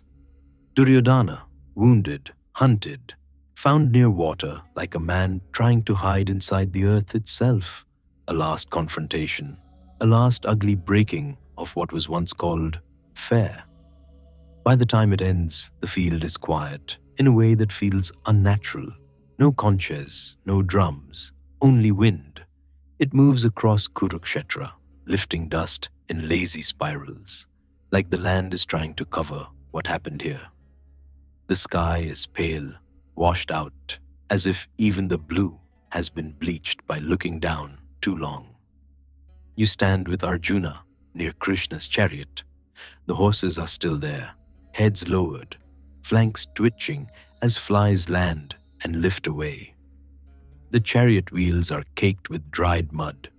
The banner droops, Hanuman's painted eyes half hidden in folds of cloth. Arjuna steps down slowly, as if his legs have forgotten how to be anything but braced for battle. You look across the field. So many banners that once stood proud are gone now. So many voices that once shouted names and boasts are silent. The earth is strewn with what remains: broken weapons, overturned chariots, abandoned shields, glinting in the sun like lost coins. The smell is not one thing. It's dust, always dust. It's smoke from distant fires. It's the sharpness of trampled grass and crushed leaves. It's sweat that has dried and been replaced by more sweat. And underneath it, a strange emptiness, as if the world expected a trumpet blast, some grand declaration of victory. Instead, there is only this. Arjuna's hands hang at his sides for a moment. They look almost unfamiliar without the bow. He turns his head slightly, and you see his eyes move over the field, searching, not for enemies, not for targets, but for something that can justify the weight in his chest. He has won. The Pandavas have their kingdom, and yet, standing here, it's hard to remember what that word means. Krishna stays close, quiet now. No cosmic visions, no urgent commands, just presence. The wind lifts a corner of Arjuna's garment, flutters it, lets it fall again. A soft, ordinary motion in a place that no longer feels ordinary. You can feel the exhaustion settle on everyone, like a blanket soaked in water. Not just tiredness of muscle, tiredness of soul. Arjuna looks down at the ground, at the dust clinging to his feet, at the small stones pressed into the earth by countless steps, and for the first time in 18 days, he doesn't lift his bow. He just stands there, listening to the silence. And in that silence, the question arrives, uninvited and unavoidable. What did you win? 3 days pass. The sun still rises, warm and ordinary, as if it didn't notice what happened on the plain. The wind still comes, nosing through torn banners and empty chariots. And if you stand where Arjuna stood, you can still smell old smoke in the grass, faint now, like a cooking fire that burned out yesterday. That question stays in the air with him. What did you win? So after all the arrows, after all the years, what were the ancient storytellers trying to tell us? Not in the dry way a clerk reads a record, in the way the heart understands something only after it's been through it, in the way a person finally understands rain after walking through a storm. Arjuna's whole life begins with a strange problem. He is blessed, he is trained, he is so good at his craft that even his teacher stares at him like he's seeing fire learn to shape itself. You can feel that early certainty in him, the training ground dust on his skin, the hot sun on the back of his neck, the bowstring biting his fingers until the pain becomes familiar. When he aims, the world narrows. A target becomes the only truth. And that's the first teaching hidden in his hands. Perfection isn't the point, because perfection makes you believe life will behave like a target. Still, predictable, fair, but life never stands still like that. Life moves, life lies, life changes its rules while you're already in motion. Karna walking into the tournament is proof. One moment, Arjuna is the chosen one, the prized student, the prince with the clean future.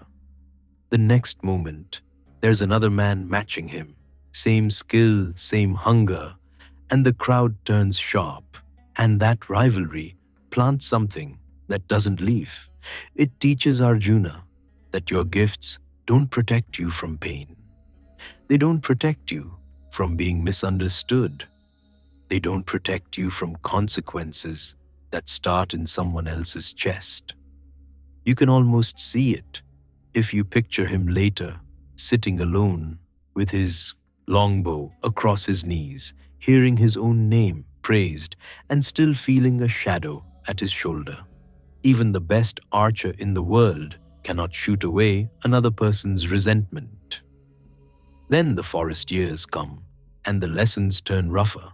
Exile strips away the polished things. No court music, no easy meals, no neat little rules about who honors whom. Just bark clothing, cooking smoke, and the constant work of making the next day possible. And you can feel it with them, breathing the scent of damp earth after a brief rain, listening to night insects pulse like tiny drums.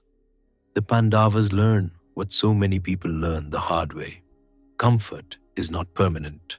That's where karma begins to make sense. Not as punishment, not as some invisible judge keeping score with a frown. Karma is consequence. It's the way one choice leans into the next choice. It's the way a single crooked moment, one game of dice, one silence in an assembly, can roll forward until it becomes an entire war. Arjuna doesn't create every cause, but he lives inside the web of them. And so do you. You felt that too, haven't you?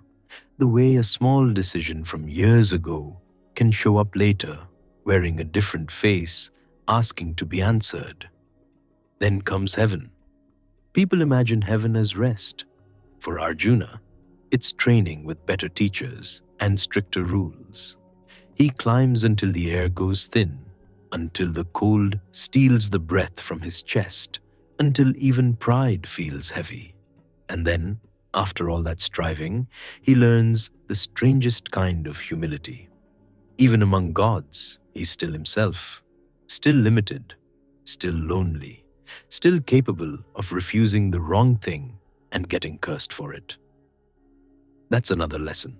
Spiritual power doesn't remove your humanity, it shines a bright lamp on it, and that curse, meant as shame, becomes the doorway to his disguise.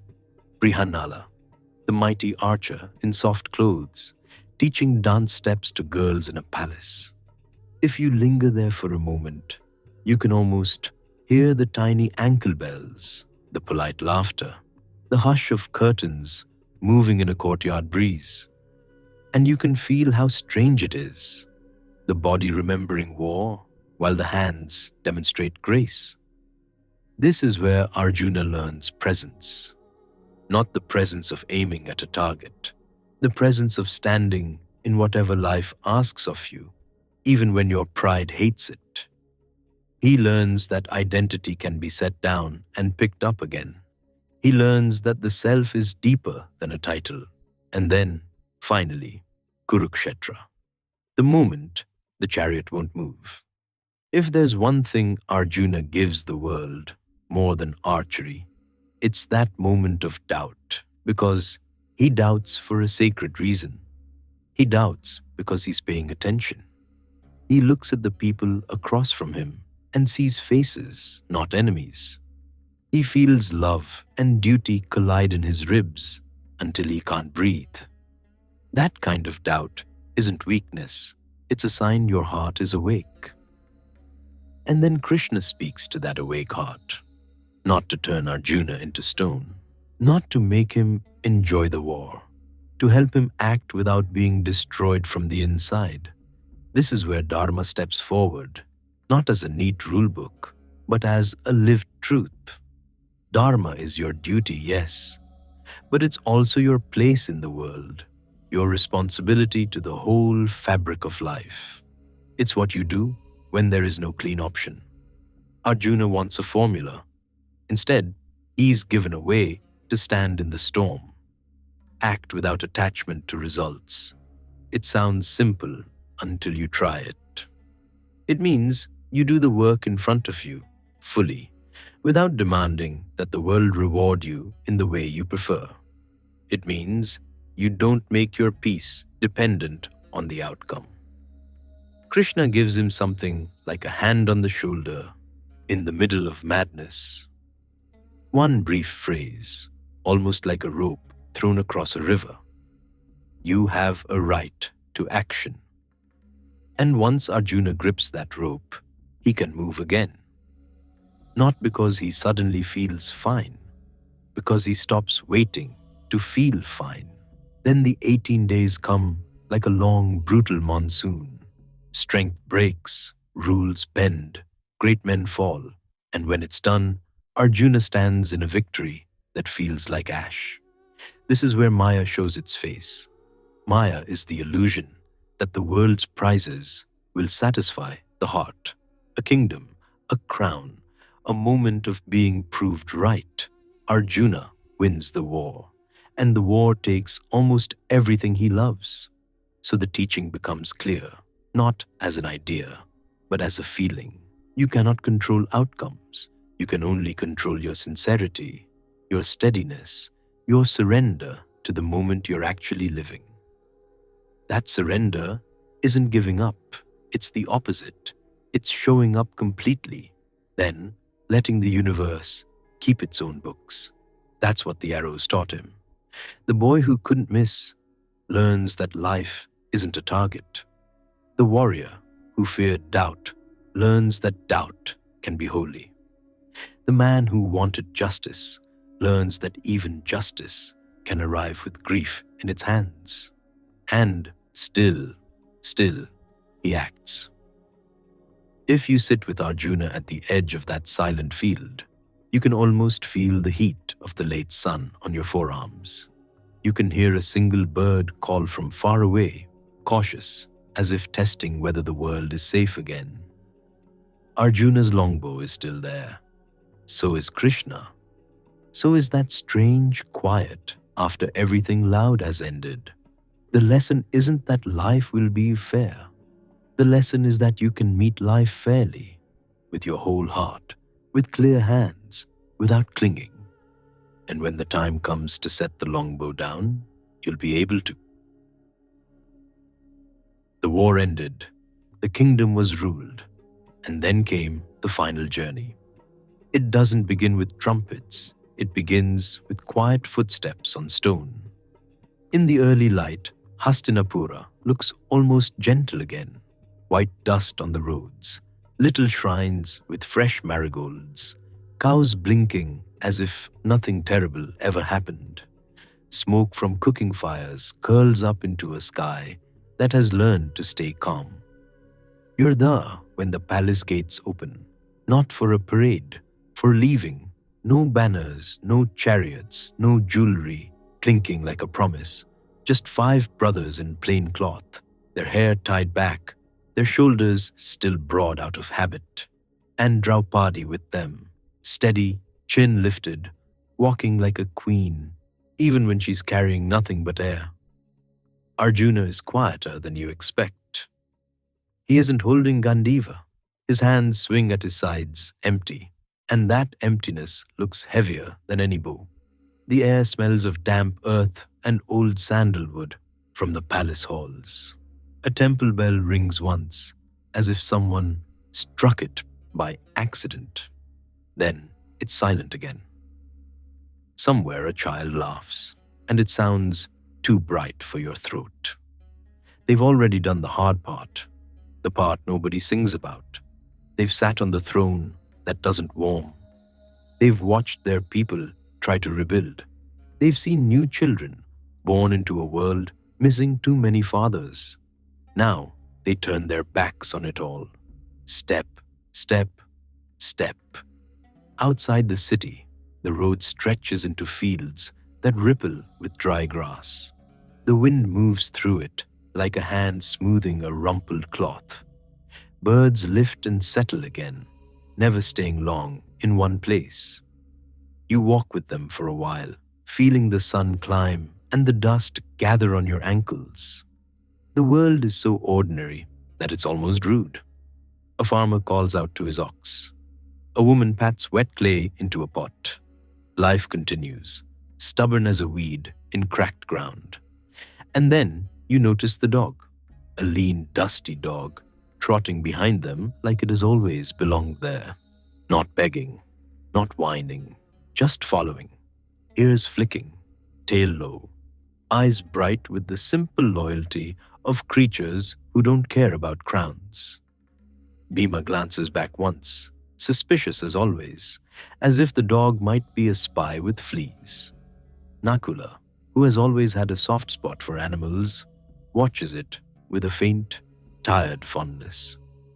Sahadeva says nothing, but his gaze flicks to the horizon, like he's counting days by the color of the light.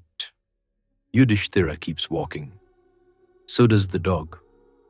Arjuna walks with the same measured pace he once used to circle a target, heel to toe, breath steady. He looks ahead, not because he's fearless, but because he's practiced at putting his gaze where it needs to be. The road rises, the trees change, the air grows thinner, cleaner. Less smoke, more pine. Streams cut through rocks, their water cold and bright, and the sound of it follows you like a quiet companion. You can feel the shift in your body as the climb begins. Calves tightening, lungs working, the sun not gentler, just farther away, as if it's watching from a higher seat. They don't speak much. There's nothing left to argue. The old wounds are behind them. The new ones are too deep for words.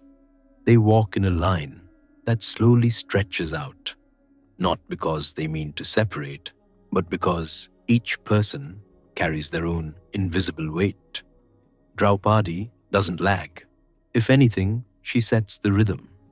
Her hair is braided simply, no flowers threaded through it now, and still you remember her in the assembly hall, her eyes like fire. Now those same eyes look ahead, calm and tired, as if the anger finally found a place to rest. You're close enough to hear the scrape of sandals on stone, close enough to smell sun-warmed cloth and the faint bitterness of mountain herbs crushed underfoot. And it happens so quietly, you almost miss it. Draupadi's step falters, not a dramatic stumble, just a soft slowing, like a lamp wick running out of oil. Her hand reaches, maybe for balance, maybe for habit, and then she's on the ground. Her cheek rests against a flat stone that is cool in the shade, and her breath leaves her in a long, unhurried exhale. The mountains do not react. The sky does not change color. Only the wind shifts, brushing a loose strand of her hair across her forehead, tender as a sister. You feel your own chest tighten because you want someone to turn back. You want arms to lift her, water to be offered, something to be done. But the line keeps moving. Arjuna's shoulders tense for a moment, like a bowstring pulled too far. You can see it in him, the reflex to act, to fix, to fight the moment into a different shape. Then he keeps walking, one foot in front of the other, like a man obeying a command he never wanted. The path climbs higher. Snow appears in patches, hiding in the shade like old secrets. The sunlight on it is so bright it makes you squint. Your lips crack in the dry air. Each breath feels like drinking from a thin cup. The twins walk a little apart now, their faces calm in the way of people who can read signs and have stopped trying to bargain with them. Nakula is the first of them to slow. It's not pain you see, it's release. He looks toward the sky once, as if checking whether it's still there, then settles to the ground beside a cluster of pale stones. His eyelashes flutter like a leaf in a weak breeze, then stillness. Sahadeva continues for a few more steps, stubborn, almost offended that the world would take his brother before him. Then his knees soften. He sits as if he's decided to rest only for a moment. A moment becomes forever. You stand there on the narrow path, the wind tugging at your clothing, and you realize how small all of you are against these slopes. A line of travelers on a spine of rock, a few specks of dust trying to reach the sky. Bhima's breathing turns louder. Of course it does. Even now, even here, he carries his breath like a drum, like the world should make room for it. He looks back once at the bodies left behind, and something flickers across his face that isn't anger, weariness, a brother's helplessness. He pushes on anyway, jaw clenched, as if he can outmuscle fate the way he outmuscled everything else. The dog keeps trotting. Sometimes it runs ahead a few paces, then returns, circling back as if checking that all of you are still there. It's the only one who seems to believe the group can stay together. You feel the cold bite deeper now. The wind has teeth. It slips through cloth and fine skin. Your fingers go numb. The smell is pure stone and ice, with a sharp, clean edge that makes your mind strangely quiet. Bhima slows. He tries not to. He really does. But the mountain doesn't care that he once uprooted trees like they were weeds. It doesn't care that his hands broke 100 enemies. It just keeps rising, indifferent and endless. He turns toward Yudhishthira, frustration spilling out of him at last. Why they keep walking? Why no one stops? Why this has to be this way?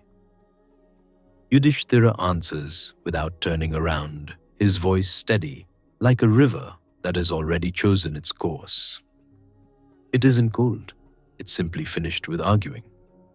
Bhima's chest heaves, his eyes narrow, then soften. He takes one more step, then another, and then he sits heavily on the path, as if he's decided to wait out the universe. His head bows, his breath slows, and the strongest man of his age becomes a quiet shape on a mountain road. The wind passes over him, the snow keeps shining. Now there are three: Yudhishthira in front, Arjuna behind him, and the dog padding between, nails clicking on stone. You're walking with Arjuna now, close enough to notice how his hands keep flexing, opening and closing as if they miss the familiar weight of a bow. His shoulders are narrower than they used to be, not weaker, just unarmored, finally, allowed to be human. The climb steals sound. Even your thoughts feel muffled. Only the wind speaks, whispering through cracks in the rock. A hawk circles far above, riding the air like it's a warm blanket. The sky is a hard blue, clean as polished metal. You remember, because your mind can't help it, the other time Arjuna climbed into these heights. The time he came hungry for weapons, hungry for approval, hungry for something that would make the world make sense. Now he climbs with empty hands, no quiver, no crown, no victory to prove, just breath, step, breath, step, and then you see it. The moment his old life tries to rise up and claim him one last time. It's not a demon, not an enemy, it's memory. His face tightens as if he's hearing distant conches again, as if the mountain air has turned into battlefield dust, as if his fingers can feel the pull of a bowstring that isn't there.